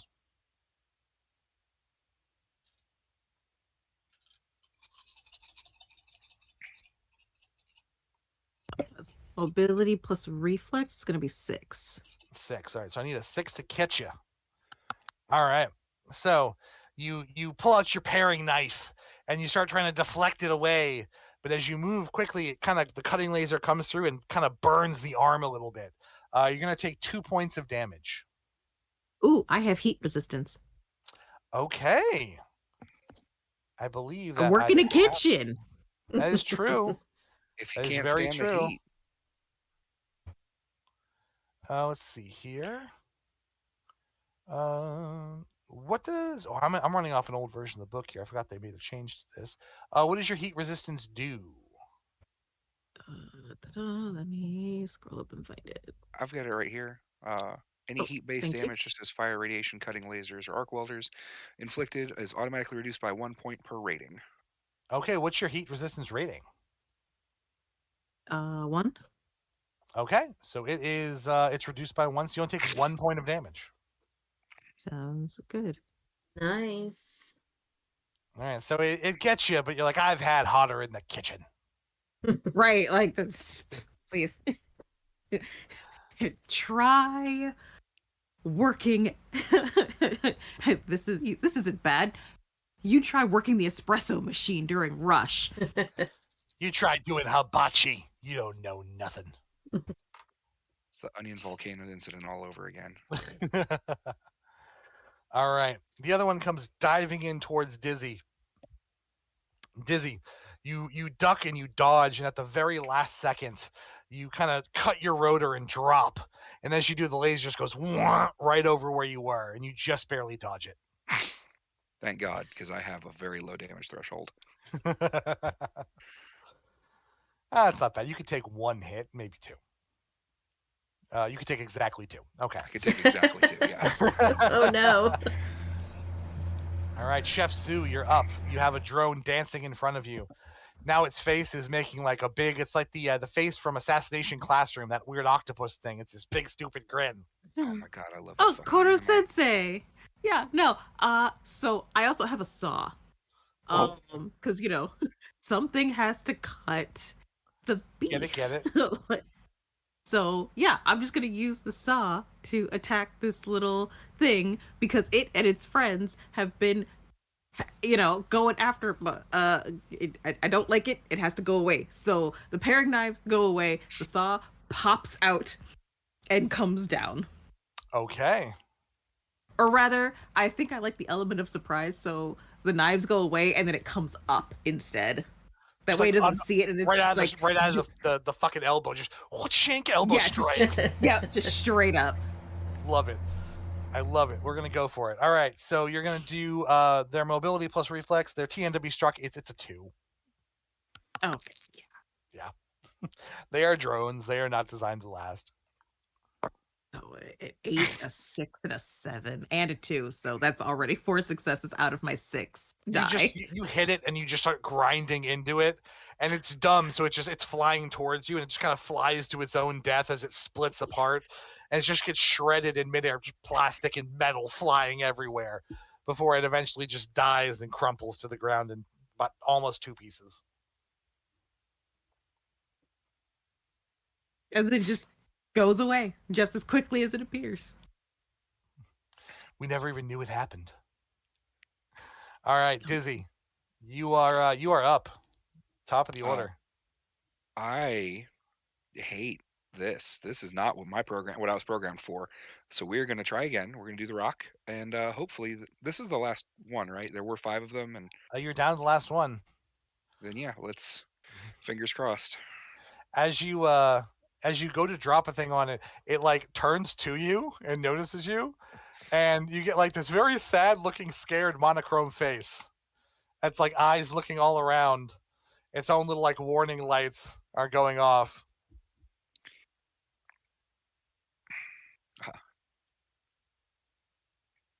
I want to say something witty, but I'm still sick and not there. So just angle a little bit. The little caution light will pop out again.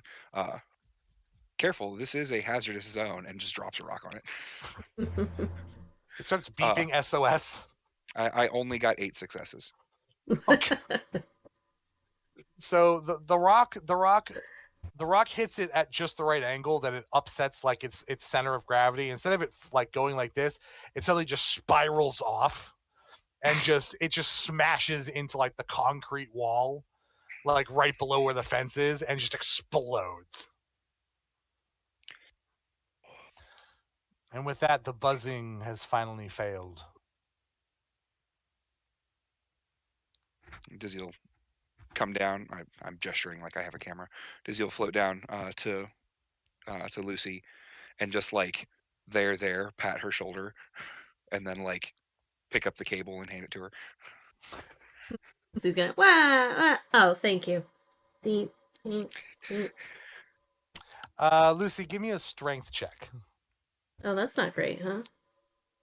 TN's going to be 6, we'll say, because you're kind of like, you're walking up kind of like a 45-degree muddy slope. The straight strength? Just strength. Well, that's 2 2s. All right. So like, Lucy is like moonwalking up this thing, trying.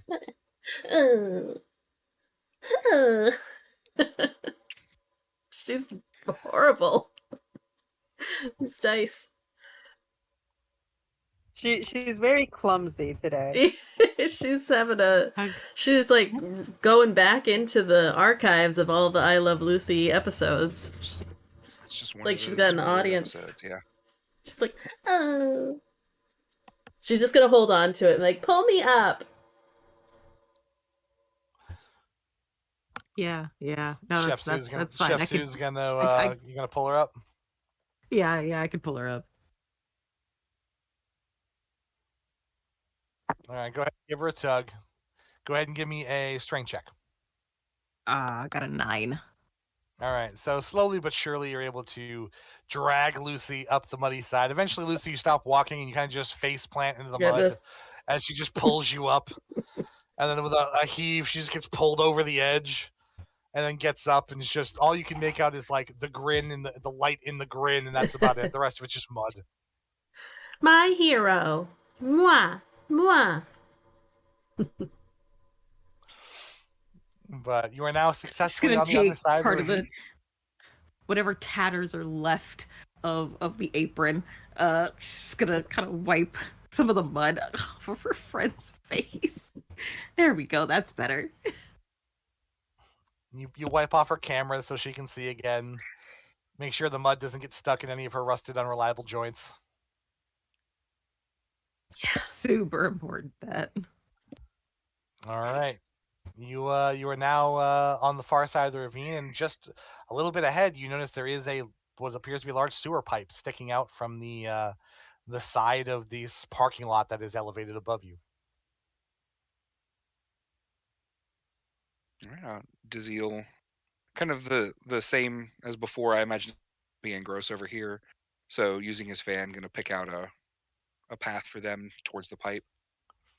So the ground on this side is actually a little bit firmer. And now that you guys have navigated the wetlands, I'm not going to make you roll the checks again to not get stuck. Okay. Then in that case, we'll go up to the pipe and kind of level center with it, turn on my floodlights, and kind of look into this deep, dark pipe and slowly start exploring into it to make sure that it's safe rubble to transit. There's a word I'm trying to use there. To go through. Traverse. Yeah. So traverse. Thank you. There we are. So you look in. It looks like a size 1 robot could easily slip between the bars. Anyone else, you'd have to do something about them. But it goes about 10, 20 feet ahead, hooks a left, and then you can see sunlight coming in from where the pipe ends. It looks like it comes up to some kind of sewer manhole grate in the parking lot above. Mm. So you think probably a size 2 robot or a size 1 robot could walk in here. A size 3 would have to crouch, and a size 4 would have to crawl. So what I'm hearing is we can all fit. Nice. Maybe not ideally, but we can all fit. So Dizzy will zip back out and catch up to folks and say, uh, traversing rubble is always hazardous, but this seems pretty sturdy. Smallest to We'll have to remove largest? the bars. Ah. I'll go first. So, all right. So Lucy, you go up to it, and there's iron bars in the way. My favorite. Mm, Yeah. gonna try. With no more fear of drones attacking you, you cut your way through and just let the metal clank. Who gives a damn? And you kind of just zzz all the way around to get the biggest hole possible. And eventually, you have for you, it's about a yay high. For Chef Sue, it's like waist high pipe that you can kind of clamber into. Yeah, because there Izzy? definitely couldn't possibly be more drones. I'm sorry, Dizzy, what were you going to say? Cheeky, Mhm. Lucy, and Sue. Dizzy will zip in. All right, so Dizzy goes all the way in. No Cheeky issues. will follow right All right. after. So Cheeky looks at I guess your size 2. So for you it's like the entrance is just about like arm height. You got to like reach up and pull yourself in. So give me a strength check. Luckily, I have 2 arms for this. Hopefully, they do not fail me.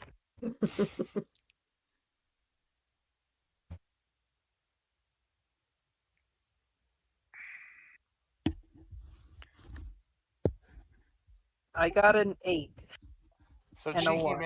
Cheeky manages to kick their little treads and kind of half jump, compress and release, and then pull themselves up and readjust under them, and they start kind of making their way through the pipe. One tread kind of kicked off to either side, a little stream of water between their treads as they round the corner. Lucy, you for your height, give me a strength check. Your TN is going to be lower. It's going to be a 6.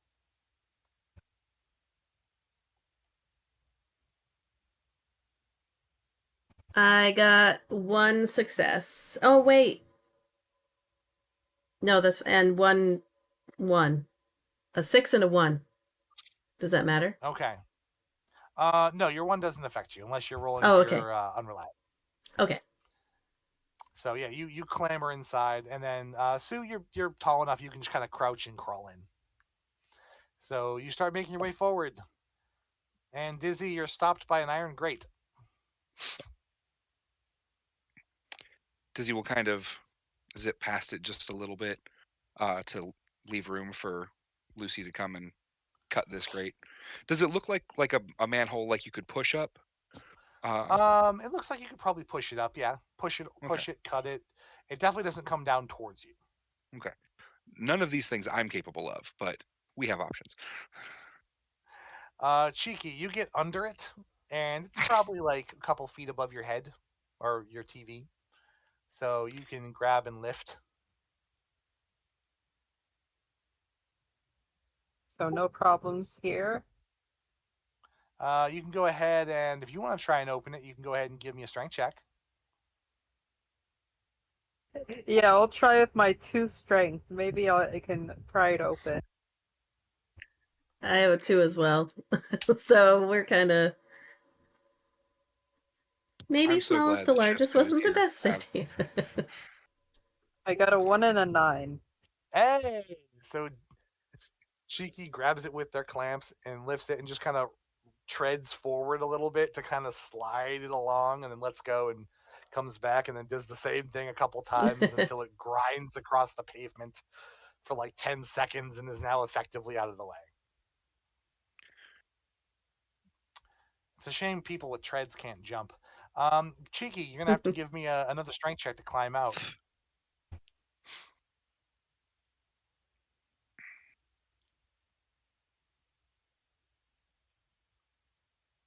All right, I got a 5 and a 2. And does that work? You try this time and you can't quite, like, you kind of slip on the water in the pipe a little bit and kind of fall back, and then get back up and try a couple more times, but you can't seem to quite get there. Oh no. Lucy, you see your poor robot friend just kind of slipping and sliding in the muck. Lucy is going to try to climb on top of Cheeky to get up out of the hole. She's like, hold on, I've got an idea. So using Cheeky as a set of stairs, I won't make you roll for it. You're easily able to kind of just step on Cheeky and step up top and easily get up into what looks to be like a dumping area. Like there's two large dumpsters. There's a rusted out, torn apart car, and your friend Dizzy that's kind of just floating around.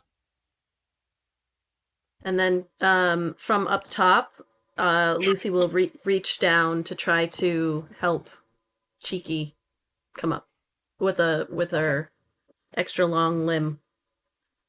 Okay. With the magnetic extendo limb, go ahead and roll strength, and I'll let you add one die for it.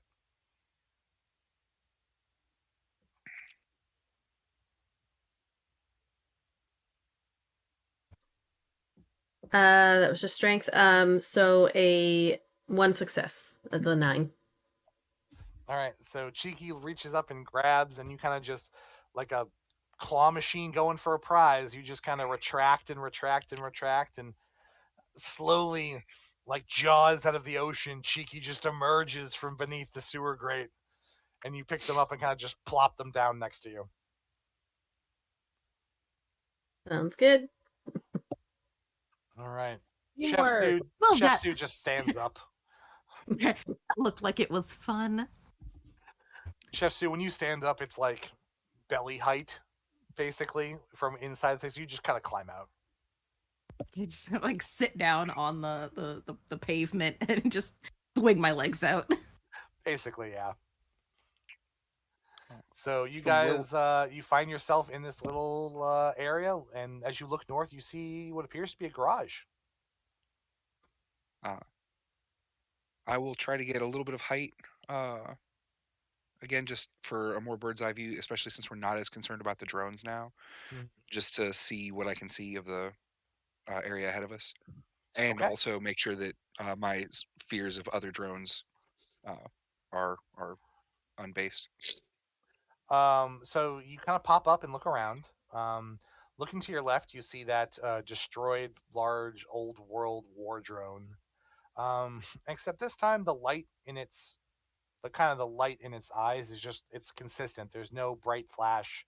There's no buzzing, no humming. It's just kind of a consistent low grade, low power hum.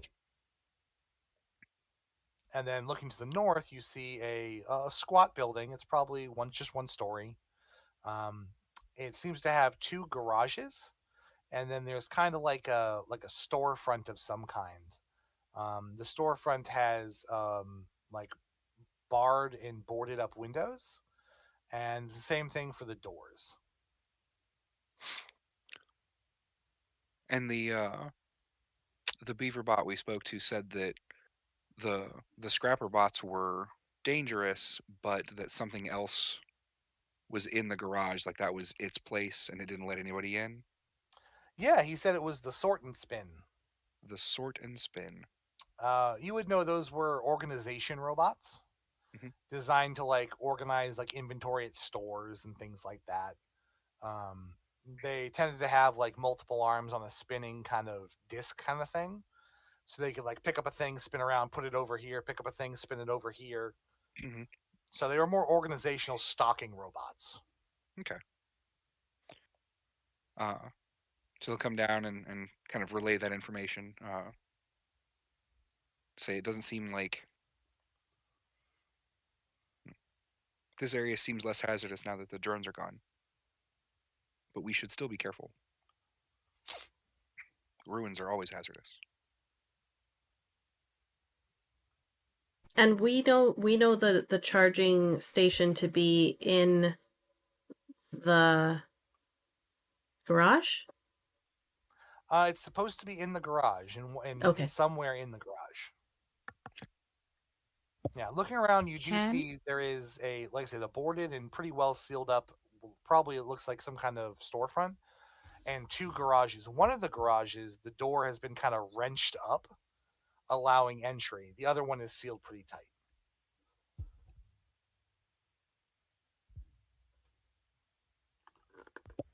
Can I do? Because I know Dizzy already went and looked, but can I just the door that's ajar? Can I kind of do a perception check on that? Yeah, if you guys want to head over to it, you can. Yeah, my check was from where we are, just getting high up and looking. I didn't get close enough to look like inside or anything. I'll use my Well, that's what I was. biofrequency scanner to see if there's Well, any food around that I can stuff in my stomach. Cheeky, you don't sense any food other than the rotting fish that is no longer alive inside your chest hole. So no dice on that, unfortunately. Chef Sue, if you want to get closer and give me a perception roll, you can kind of get over and look down and kind of peek inside that space. okay. So then that's gonna be 6 because I have enhanced camera. Okay. Let's see.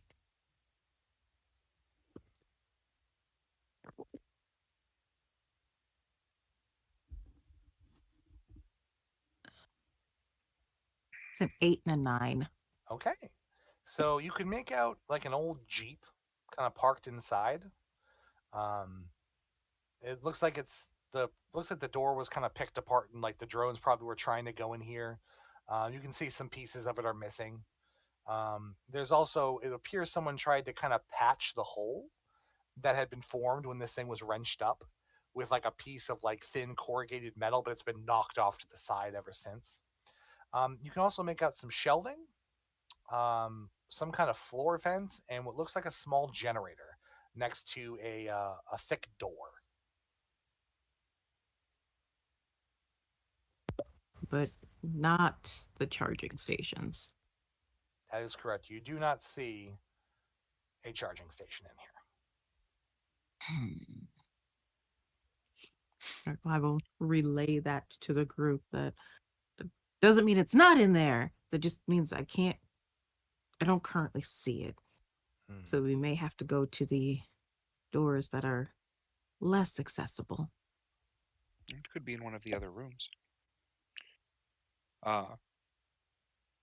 Since they've ducked in and didn't see anything particular there, Dizzy will zip in under the opened up door and floodlights on and just kind of scan the room. Okay. One thing you also would have noticed as you approached, there was a small flickering control panel to the right of both of the bay doors.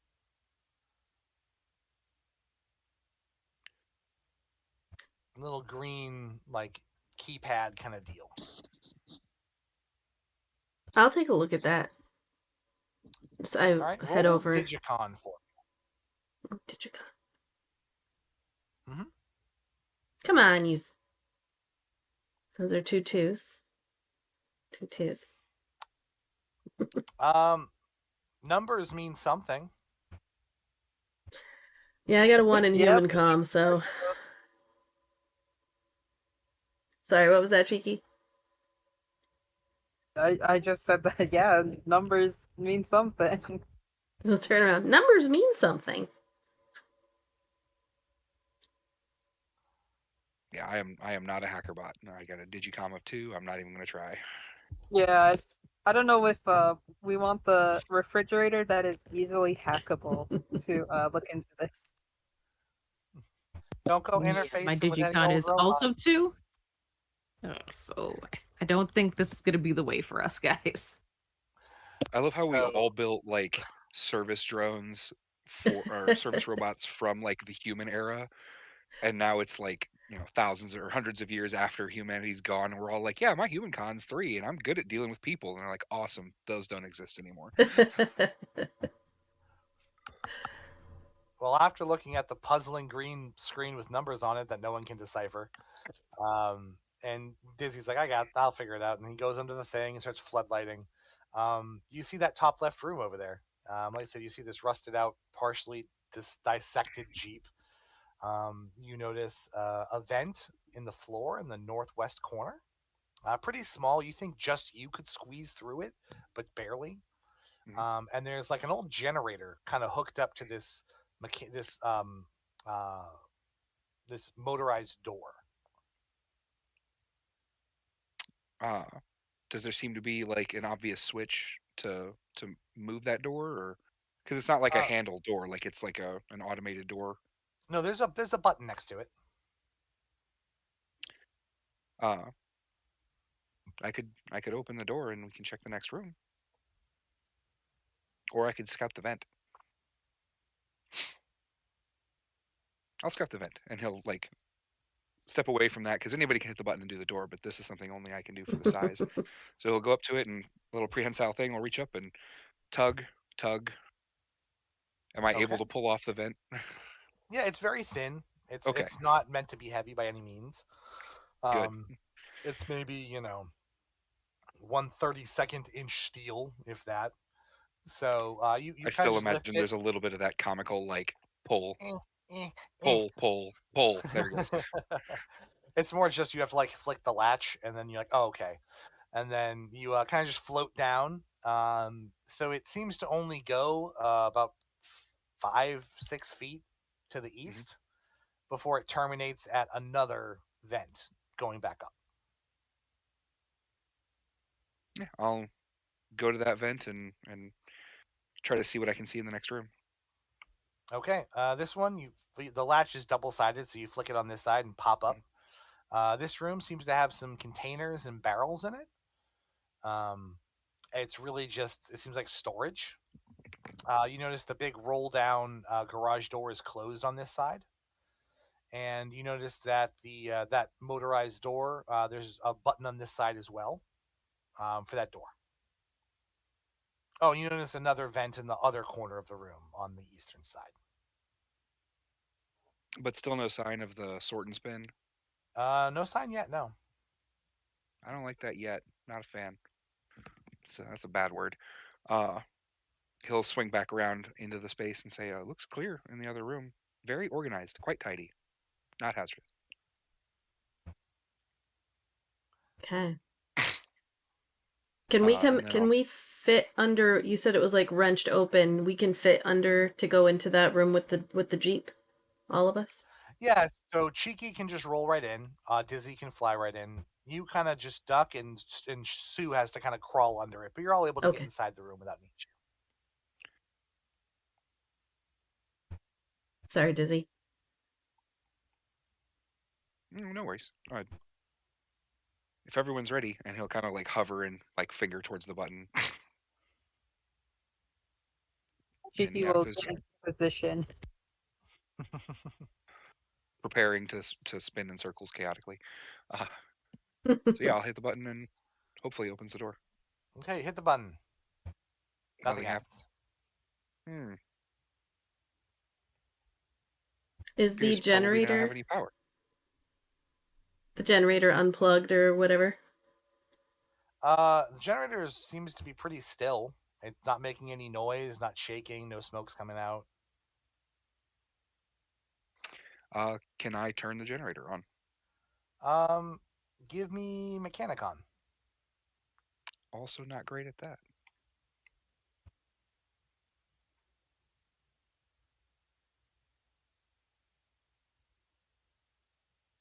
One success. All right. You kind of find the right button and you push it, but it doesn't go on. And you kind of start tapping it, and there's like a tank on the side of the generator. When you tap it, it sounds hollow.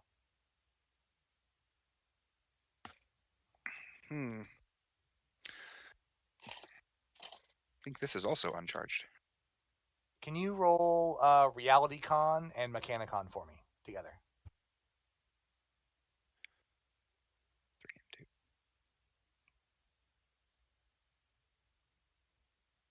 2 successes. So you know that before the the age of the super awesome battery, a lot of machines ran on gasoline or some form of diesel fuel.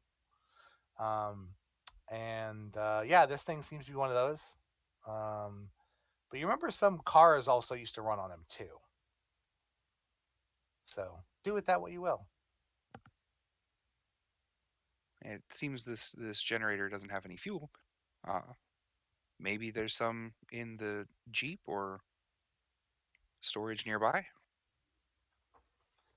You also think, worst case scenario, you could probably rig the cable from the door up to one of you, but it could potentially drain your power.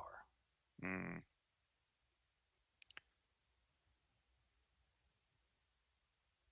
Lucy's gonna. I will. Oop, I she. would like to volunteer Cheeky as a test dummy because as a cooling system and a refrigerator, you got to have a lot of power to cool down your refreshments. So, Cheeky has a lot of power to spare. Okay, so Cheeky's going to go ahead and offer themselves up as tribute here. Yep. Oh my lord, I love it. All right, so Cheeky, go ahead and roll power for me. TN of 8.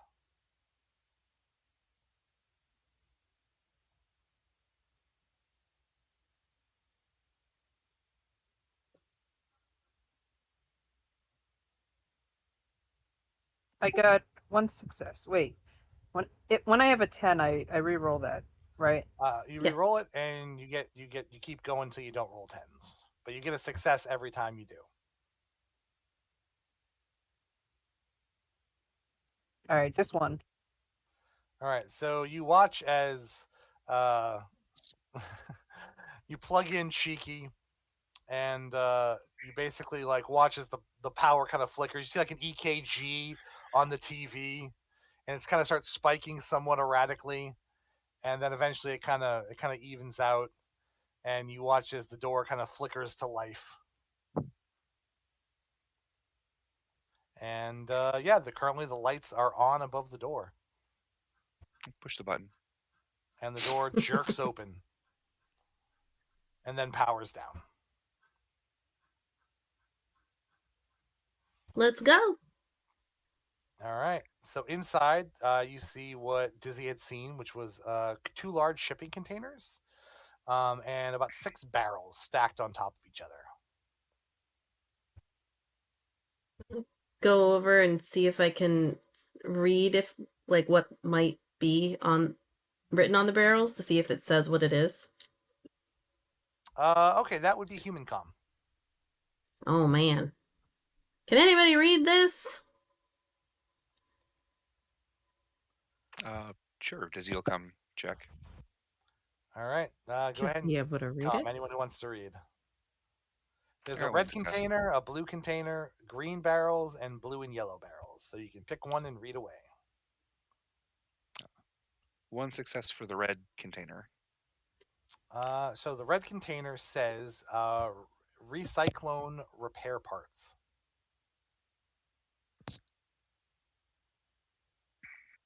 My human con is pretty low, but it would have been really funny if I had it high, and then you guys wouldn't be able to read it anyways because or not Cheeky can't speak.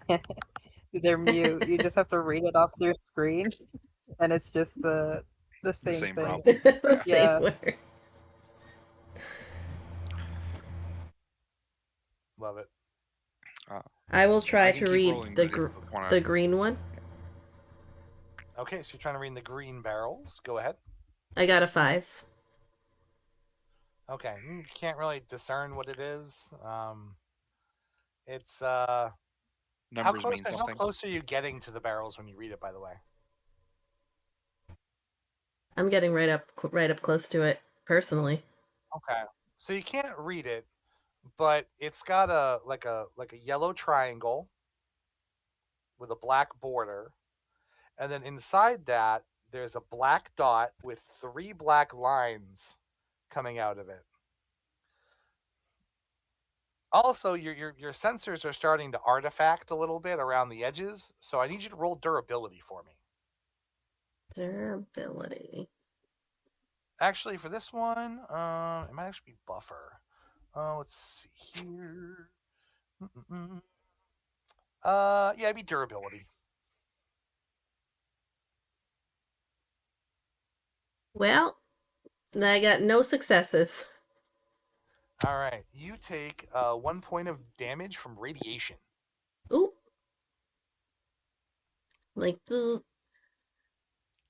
maybe not so close. If you could taste pennies, you would taste pennies.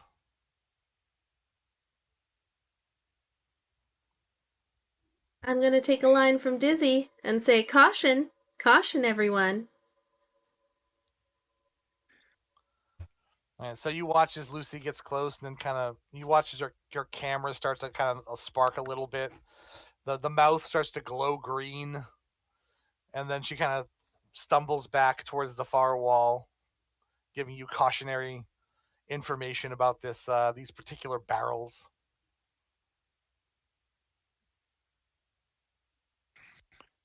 Hazardous waste detected. Yeah, Dizzy, you look at them and you immediately recognize the symbol as radioactive waste. This waste is stored improperly. I will notify the fire chief. I'll check the other two, the blue and yellow and the blue container. Okay, give me 2 human comm checks. 1 success and 1 success. Okay, so the blue and yellow is what do they call it? It's like a not a it's like a fuel substitute. It's like the stuff that goes in batteries. Okay.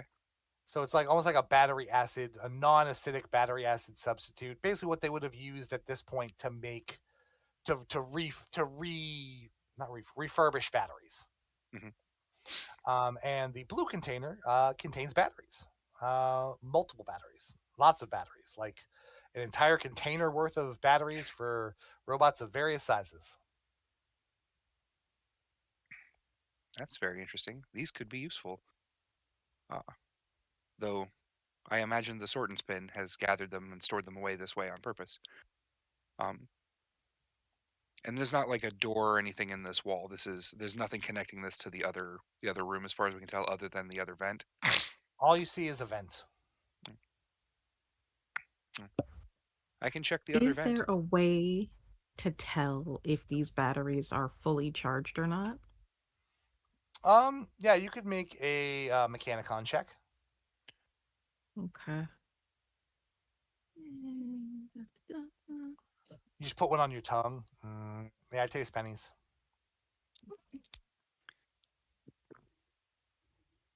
It is 2 8s. So these batteries don't appear to be charged, but they do appear to have capacity. Meaning, if you could charge them, they could be useful. You know that most robots are capable of accepting a secondary battery, which will provide them with an extra day's power if they fail their daily power check. So they could definitely be useful if you were to press on into parts unknown. Maybe we should just take one for the each of us and see if maybe we can charge it. I don't know how much time we're going to be able to spend here. We should. Are we trying to sneak and charge, or are we trying to fight so that everyone can charge? Everyone should be able to charge, but hopefully the sort and spin will let us charge. Lucy will grab a battery for everyone and put it in one of her storage containers that she's got. Okay. How many batteries are there actually? Dozens upon dozens. All right. The thing is, like, this container is probably 5 feet wide, 8 feet tall, 10 to 15 feet deep, and it's just stacked with batteries. Okay, well, you're looking at someone with endless storage. And when I say endless, I mean it. So Cheeky is going to try and grab as many batteries as they can. Um, Okay. so Cheeky has a cargo holder, uh, a internal compartment, and a liquid dispenser. So if any of the batteries can fit in the liquid dispenser, Cheeky is going to try and push them in. I don't think you can get them in there. You can store them in your like chest cavity thing, your fridge. Um, Whatever works. For a size 2 robot, it says like it's I think 20 centimeters for the compartment size. all right, so 20 centimeters by 20. All right, so So that's it's like like 9 inches, maybe. okay. I'm gonna need the internet for this because I am not a metric man. 20 Struggles centimeters in in Imperial. inches. It's about 8 inches. 7.8 So Not inches. quite the same dimensions as a toaster. okay, so yeah, about 8 inches. I'll say you can put 8 inches by 8 inches. One, two. Wait, no, I lied. I lied. It says it's for internal, it's 10 centimeters. I don't Okay. know what that is in American terms. So half that, 4 inches. Yeah. I will 4 say you inches. can store 4 batteries. We'll just say 4 batteries to make it simple. Yay. Now, here's what I need you to do for me. I need you to roll a d10 because when you open your chest, we're gonna find out what happened to the robot that's inside. The drone. On a 1 or a 2, the drone is still active.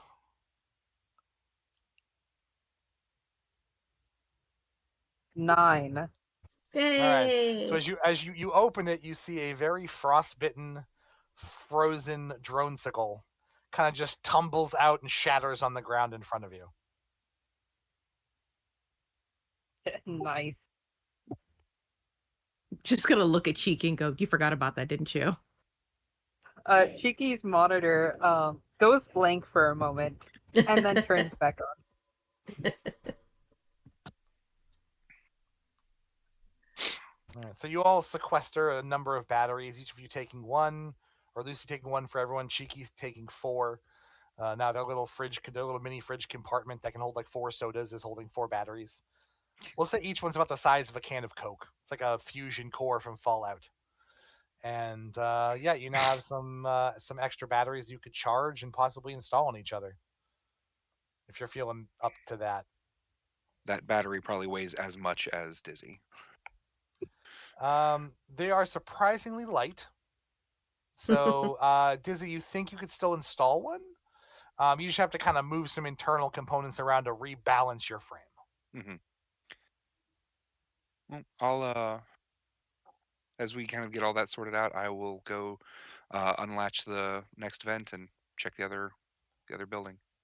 All right, so you zip down and you make your way over. You get to the other vent, and as you go to unlatch it, it won't budge. Like there's like the latch is kind of stuck. Uh, There. Who is that?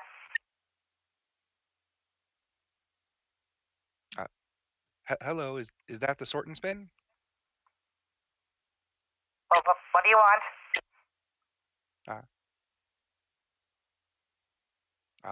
My designation is DZ11742SR.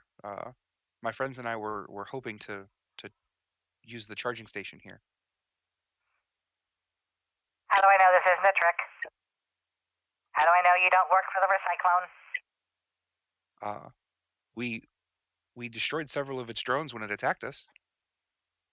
Did you hurt Barksy? Was Barksy hurt? Where is I don't- Barksy? Is Barksy the beaver bot?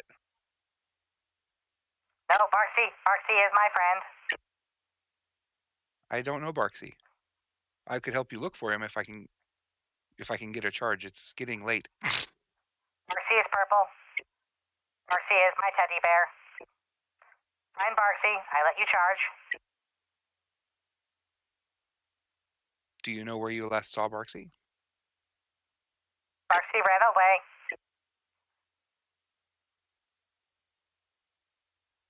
Barksy ran towards the ravine. Oh no. Barksy tried to get to street. Okay. We will look for Barksy then. You find Barksy. You bring Barksy. I let you in. You charge. You leave. I have Barksy.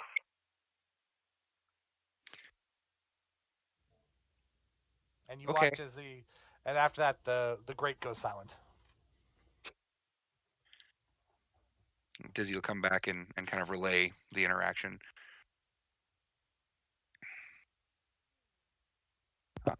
Did anyone know the teddy bears could run? Go ahead and make I guess it would be a combination of Human Con and Digicon. So you guys can roll both those together. I want to roll as well, and if I succeed, it's Cheeky's display is going to show a little bit of Chucky, if that exists in this universe. Yeah, legally distinct. Charlie, the murder toy. Charlie the Murder Accessory, yes. So this is HumanCon? Human Con, and Digicon. 1 success. Okay. Zero. Nothing from Lucy. What about you, Cheeky? Me neither. I got a 9, 8, 2 7s, and a 6. All right, so Wow. Cheeky, your TV starts playing a commercial from long ago for something called an Everpet. Everpets were one of the first commercially available, like robot toys. They were like AI powered stuffed animals, basically, and they came in. They were called all kinds. They came in like there were teddy bears, there were dogs, there were monkeys, there were all kinds of things. And yeah, the Everpet was the toy of the season. There was a movie about Arnold Schwarzenegger trying to find one for his kid. It's called Barksy All the Way. It was great. It won like 3 Oscars. And yeah, so you think that's what this robot is referring to. Well, they all see this, but they don't hear the audio. They don't. You see like Arnold Schwarzenegger doing. All right. So. Well, Well, if it tried to run to the street, the recyclone may have gotten it. I don't know if we're gonna have good news for the spin and sort. well, let's go check out the carnage outside. All right, so you make your way south towards that giant, ominous-looking battle robot corpse, and slowly get closer and closer to that dark stairwell leading beneath the parking lot. And as you get closer, you see a few things. Make perception checks for me.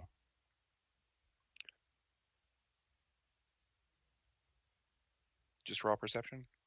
Yeah, just be regular perception because you know what you're looking for. Jesus Christ. I got a 9 and a 1. A Okay, 10. 9 and a 1. All right. I Finally. got 3 2 successes. 9s. All right. So, those of you who succeeded, you see that among the detritus and the remnants of past meals, you see a slightly damaged, but probably repairable, purple, like dog-faced teddy bear kind of amalgam, resting on top of a debris pile right next to the stairwell.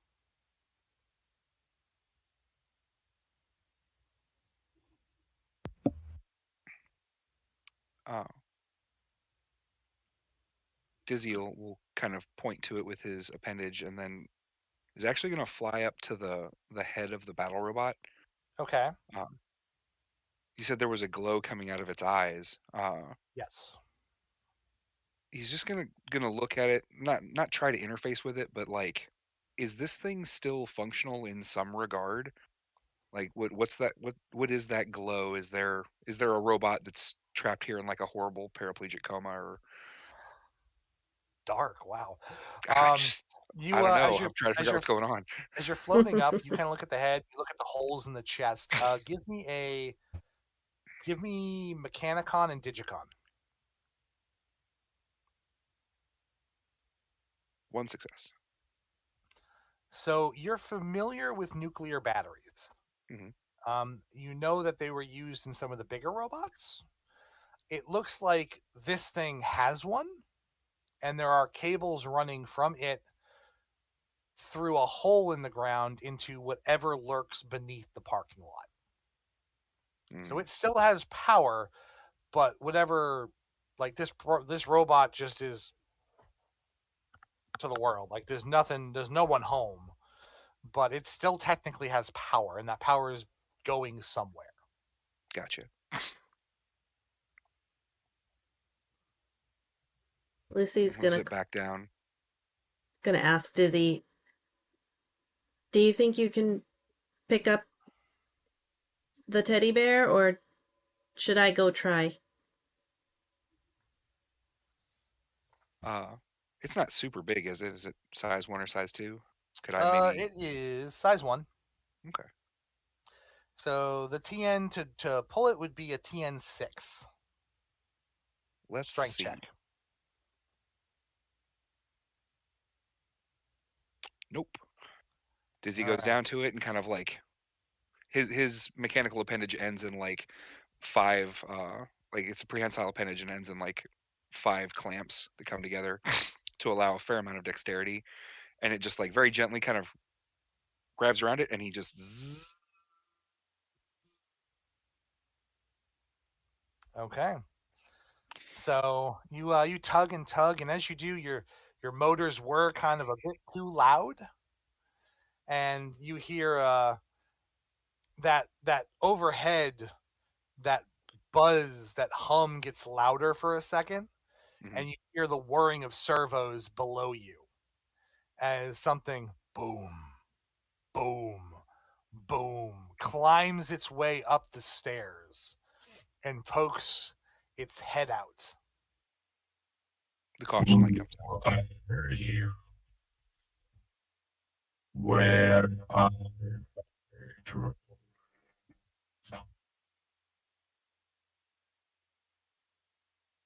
I let go of the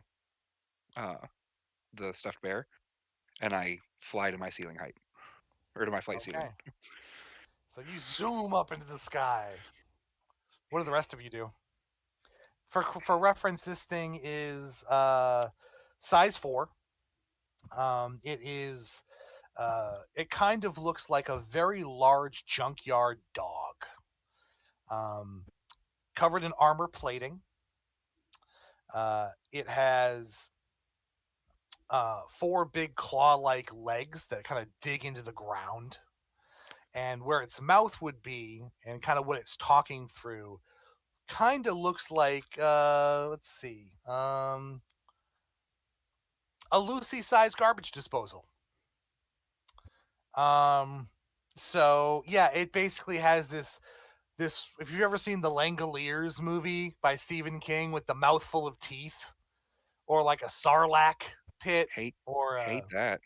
Yeah. yeah, it's just like metal, just for grinding things. And it's just kind of stomping its way up. Um, Lucy's gonna ignore the questions and then try to run and grab that teddy bear real quick. Uh, Okay. Trying to use her expand, like, oh yeah, she's got the magnet on her long arm. Okay. So she's just gonna try to like run, swipe it up, and then book it back to her Okay. friends. All right. Let's go ahead and roll initiative.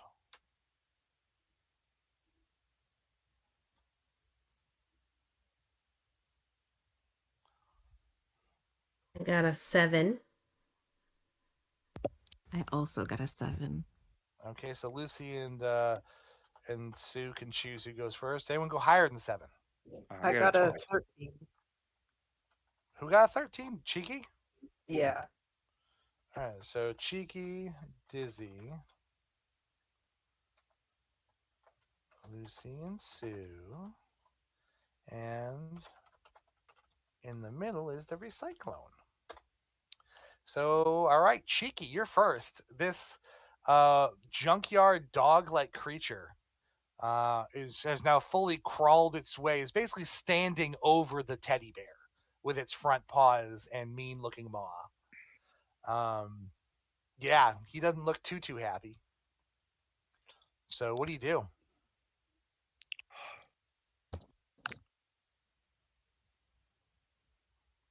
I think the only thing I'm good at is running.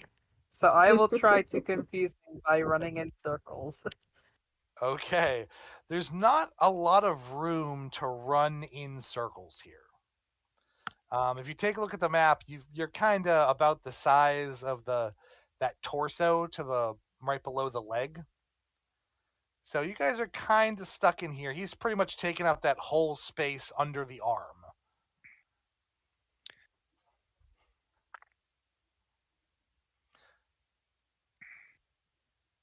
Well, yeah, I'll just use that action. That little cellar thing though. How close am I to it? Uh, maybe 15 feet. I can make it. I'm gonna go for it. You're gonna try and gonna- dive down into the hole. yeah. Okay. All right. Let me see what I can No do. game plan, just action. I love it. What is your TN? What's your mobility plus your reflexes? It's a 9. Oh, it's a 9. Okay, you're fast. All right, let's see here. Okay. All right.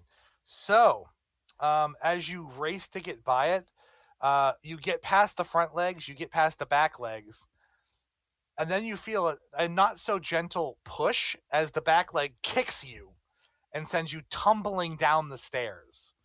You're going to take 2 points of damage.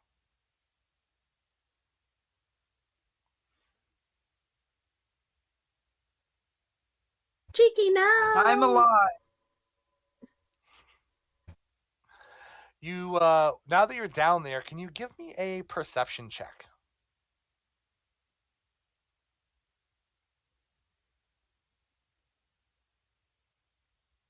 I got a 1 and an 8. Okay. So you notice a few things down there with the 8. One, you notice there is a large cable that is now running up the stairs, you assume connecting to the back of the recyclone. You also see that the cable runs to a like a large power station like control console up against the wall, and it's kind of a small. You're in like a 15 by 15-foot room now, and that hooked into the top of that is a cable running up through a hole in the ceiling, which you assume is the cable you saw or Dizzy saw running down from the broken robot above. So roll Mechanicon for me.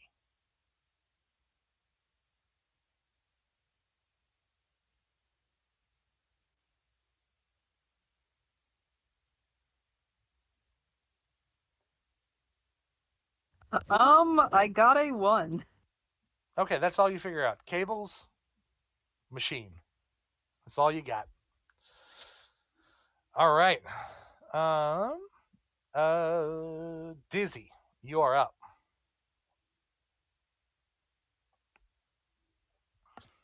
All right. Well, I can't grab the thing. I don't want to go anywhere near this garbage disposal recyclon guard dog that can literally just Kirby me, and that's the end of my whole existence. It's time to mention we're sponsored by Dyson, the vacuum that eats everything. Get a Dyson. I'm just kidding. We're not. Please don't sue me. Dizzy from max ceiling height will kind of call down. Uh, if you're the recyclotron, could we trade you some parts uh, for that purple bear? It Go belongs to a ahead. friend. Go ahead and give me a Digicon check. I am not good at that. And yet, tens are still money. I got a 10. All right. What did you roll it into something else? No, I got Okay. a 10 and a 2. Became a 2. All right. So you're like, "Ah, we have parts for you. And he kind of stops and he looks up at you, and like the maw is like it's doing the grinding thing, and it slowly stops grinding for a second. Parts. We need parts. It seems to have momentarily stopped its desire to consume you. All If you right. leave us alone and let us have the purple bear, we will bring you some parts that we have found for you. It thinks for a moment. You can kind of see the eyes are kind of, or the whatever floodlight eyes it has kind of flicker on and off for a moment. Bring me parts. Now.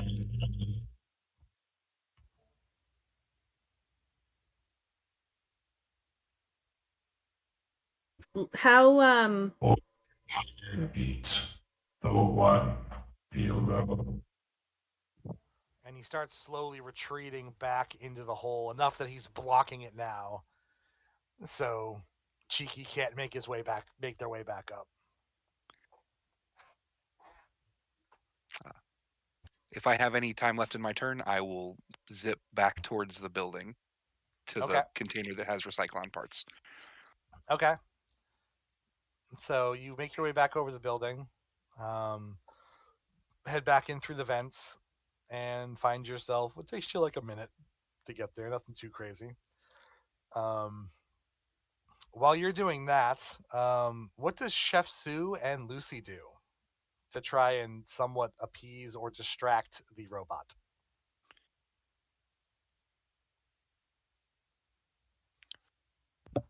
So he's just sort of hanging out, watching us.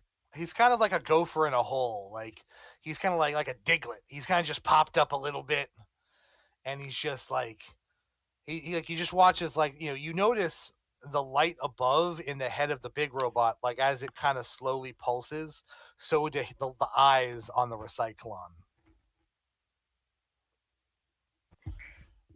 And he just kind of Lucy makes this, like, you just hear this low hum. Lucy's gonna turn to Sue and say, "I'll distract him with a dance," and try to maybe whisper. I don't know if robots can. Um, and say, "Look for a power source on the big guy," and then she's gonna turn and start doing a 1950s jig. I guess give me Digicon and Mechanicon? I guess. I guess to understand how your body works to move like that, and Digicon to try and appeal to him in some way.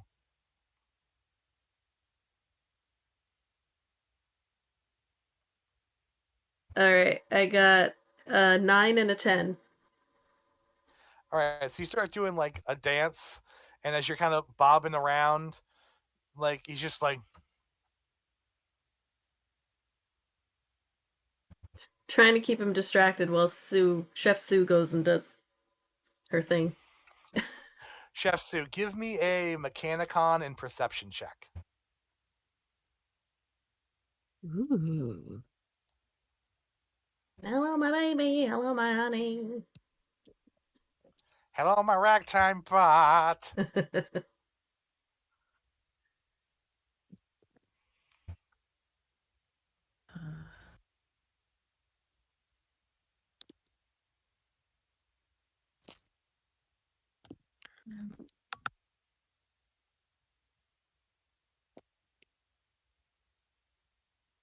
2 10s 2 9s and an 8.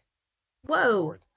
All right, so Jesus. you get right up under this big bot because you're the tallest of the group. You can reach it, and you like kind of there's like a panel that's kind of been wrenched off the lower back, and you see that there's cabling running up to that nuclear battery. Based on your knowledge of robots and that really good roll, you're pretty certain that the recyclone is running off of the nuclear power coming out of this battery. So, were you to sever this connection, bad things might happen. You're not 100% sure exactly what, but it probably wouldn't be good for the recyclone.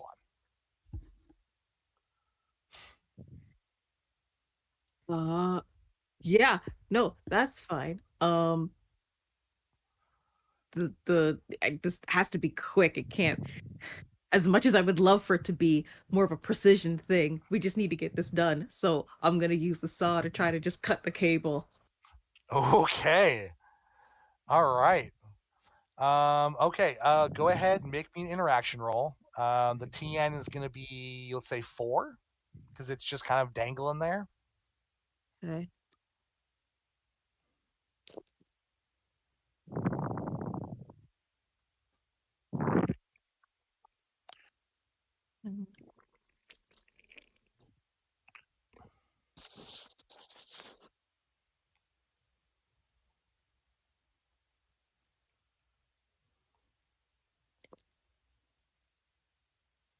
So 2 10s, a 4, an 8, and a 6. All right. Right. Dizzy, you said heat resistant reduced electrical damage too Yes. when you pull the. Okay, perfect. So normally you would take 6 points of electrical damage for sawing through a live cable. Yep. However, due to your heat resistance, you're only going to take 3. As Whoa. you slice through this thing, you suddenly hear the recyclone kind of roar out. Its maw spins up really quickly, and its eyes turn red. No, me. And it's going to we're going to jump back to the top of the order, and we're going to see what happens. So I Cheeky. guess what as he does that. Yeah, I'm kind of So he's just gonna go below. cheeky run. I'm kind of below the gigantic robot that you cut the power to. Yeah, you see, as you do that, you see there is now the cable kind of falls through the hole in the ground, and you see Cheeky below you as the sparks kind of illuminate them. Cheeky's probably like 10 feet to the ground, so however tall Cheeky is, probably maybe 5 feet below you through the hole in the floor. Okay. Cheeky, that console in front of you is now beeping and flashing all kinds of red lights, by the way. Can you give me a Digicon check?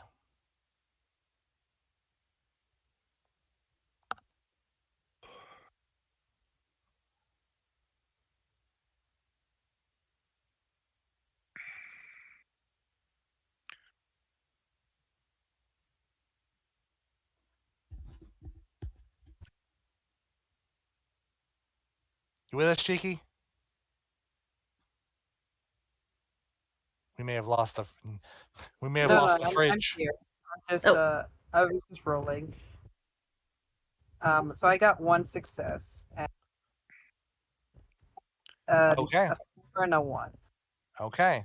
So you got your success, which means you kind of interface and read the screen enough to say, um, something meltdown imminent, something control program failing, something reconnect immediately, something 10 seconds, 9 seconds, ticking time bomb, so on and so forth. That's what you get basically. I look at the countdown and I know it's not something good, so I want to try. Well, is that all there is in this little cellar area? The countdown? That's all that's going on is just this red. Like there's discarded bot pieces everywhere. Like this is like the layer of an animal that has been eating metal things. There's the stairs going up, and the recyclon has kind of stood up now, so there is a path to try and sneak past it. You just would have to hope it doesn't kick you in the face again. Oh well, I will do that. I'll On, take my on chances. the upside, he's real mad at me right now, so he's probably distracted. That is true. I'm really fast, so I can probably outrun this kaiju. So you zip up the stairs, and you notice as you run past him, he's very hot. Like his metal's very hot. He looks like he's overheating. Um, and he tries to take a swipe at you as you race past him, but you're too quick, and you rejoin your dancing friend and your saw blade maniac. And Please tell me you grabbed the bear on the way out. Lucy's I gonna mean, try. I looked, but there's no. Is the bear outside of the cellar area? you would have to have run past the bear to get out. So I'll give you an interaction roll but I'm going to make the TN higher because you're trying not to kid. I'm going to make the TN 10. So you need a 10 on your interaction roll to grab the bear. You can do it.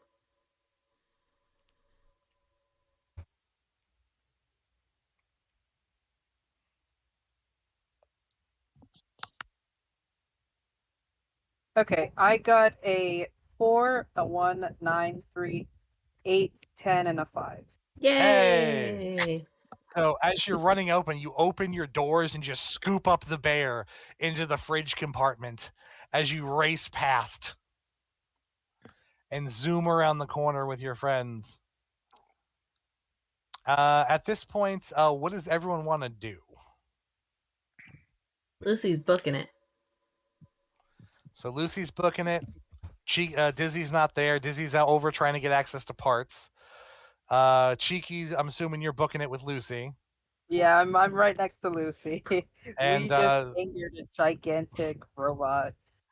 and Sue, what about you? Also, as soon as I saw Cheeky come out and grab the bear, I was gone. Fast as my little non-slick souls could carry me.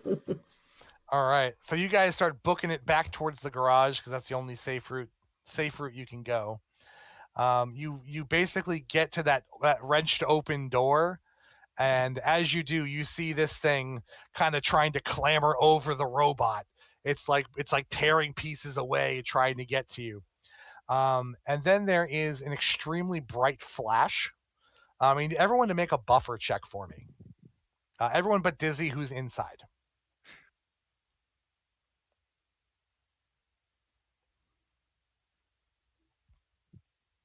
These digital dice are trying to kill me. No. I got a 2 and a 3. Got a 9. I have a 7 and a 10. All right. So, Lucy, well, for all of you, the bright flash, you will realize at this point, is the nuclear battery exploding. Because all that power had been pumping out now had nowhere to go. As it blows, Lucy, you are blinded by the flash as your camera's just shut down. You can't see anything. The rest of you avert your cameras just at the right moment. Dizzy, you feel the entire building shake around you and like debris falls all around you. In fact, give me a reflexes because you're in the building.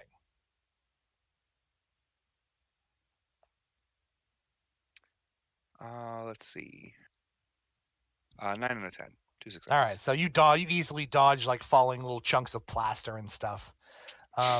As you relook over, you notice that the entire area, probably about, let's see, how many meters would that be?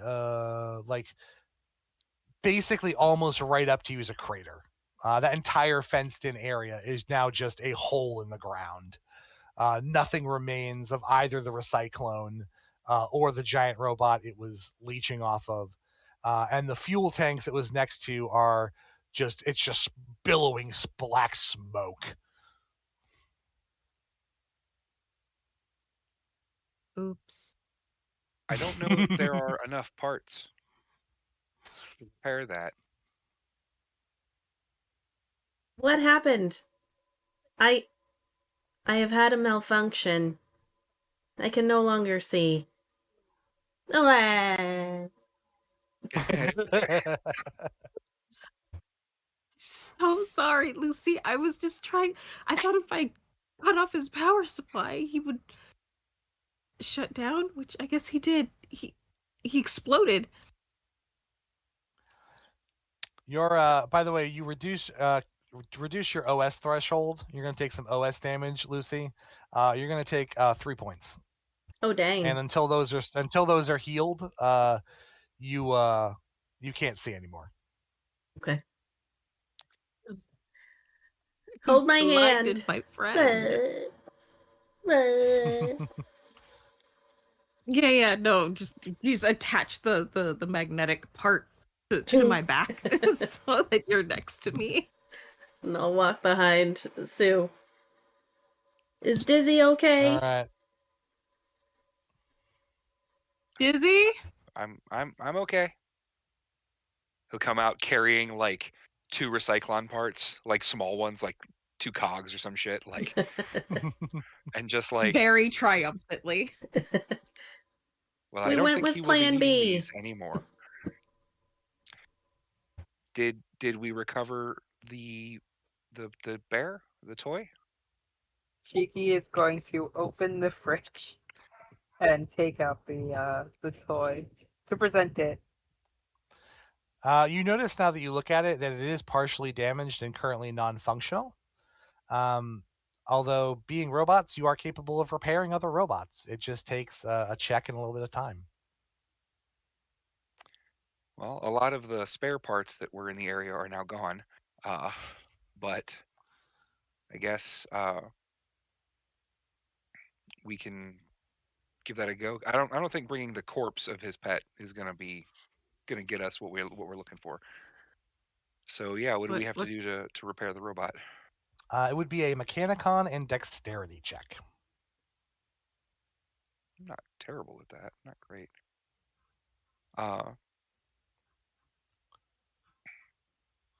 I'm happy to give it a go unless someone is particularly like, oh, that's the thing I do. What's everyone's dex? I have Well, a I dex rolled of a 3. 9. There you go. Oh, So I have a 2. the Ever Pets to fix it. Let's see here. Everpet, that's what it was called.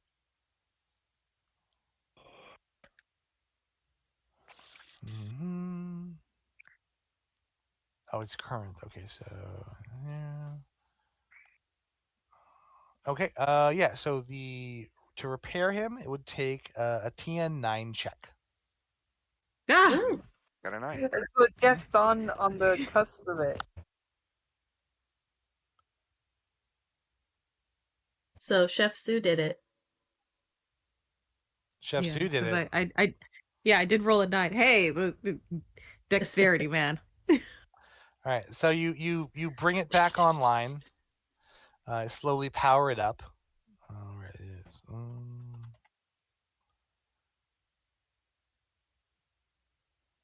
Where is? Oh, here it is. And it whirs to life. I'm online. I love you. Nope. You give that love right on over there. She fixed it, but it makes her uncomfortable. Children aren't allowed in the kitchen. It's dangerous. The toys make her He will uncomfortable. give it a hug. So you now have a functioning Everpet. You still have a blind Lucy, so. Poor Lucy. It's You okay. I you don't can need give to fixing see. her a check if you want.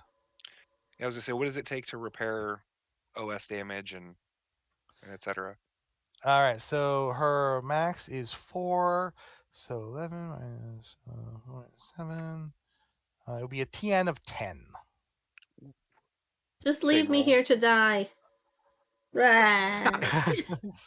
Same roll, yes. I can try, but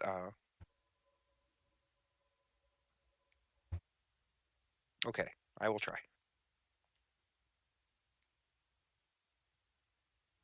Nope, I got a 9. So close. So You close.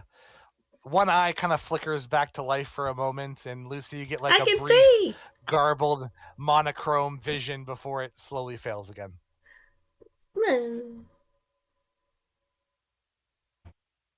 Nah. Did not succeed. All right, so you spend a couple hours out here in the basking radioactive glow, trying to repair various robots. You fix the Everpet, and it does like little cartwheels and like little entertaining bullshit while you guys are working. But yeah, Maybe once after we get a chance to charge, maybe that we can fix your eyes. Sweet. let's play a game. Let's play hide and seek. I'll hide. Oh no, you don't. Cheeky grab it. Get that thing to its master. That's Give going me a right give me back a in the fridge. dexterity plus reflexes. It's a TN4 to grab it. All right, I will do this. I'm gonna throw it back in the fridge unit. All right. So yeah, what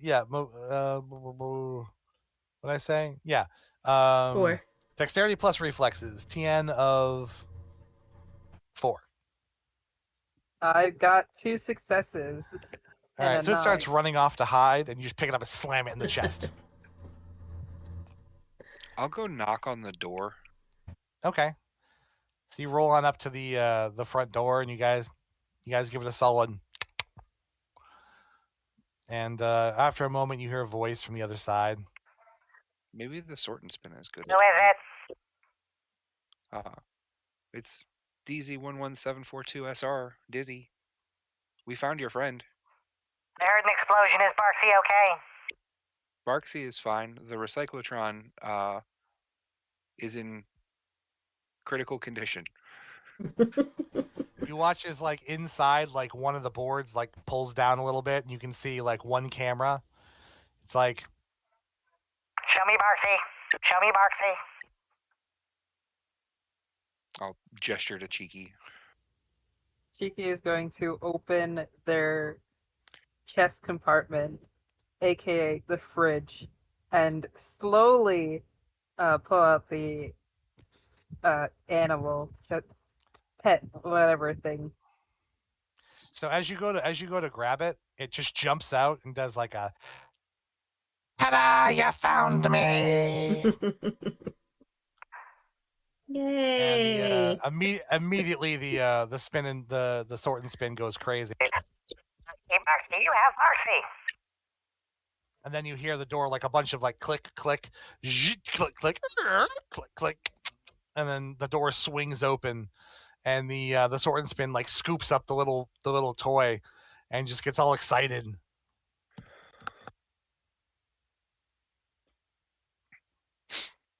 So now that you can see inside, you see this was some kind of like shop, probably where people checked out back in the day when their cars were worked on.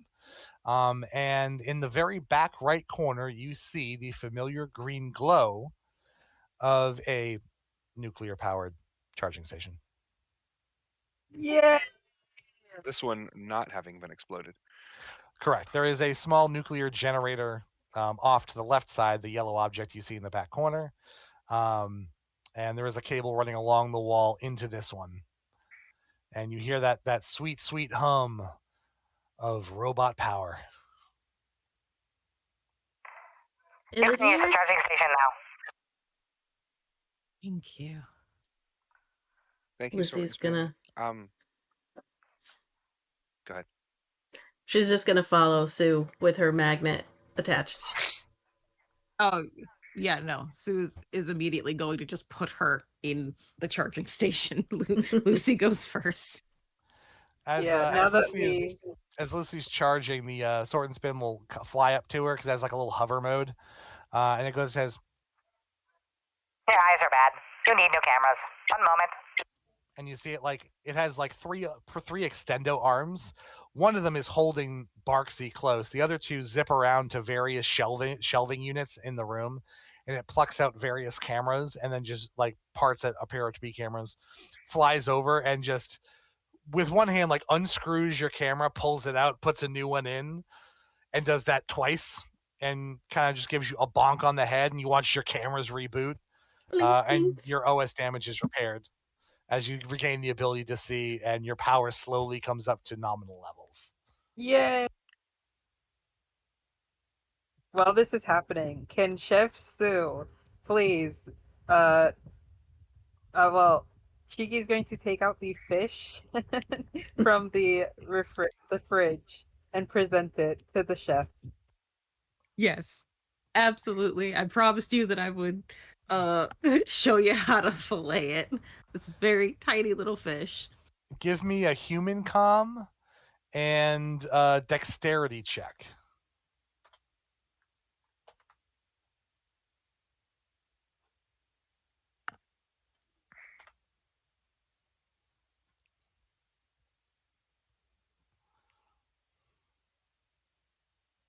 Got a 9.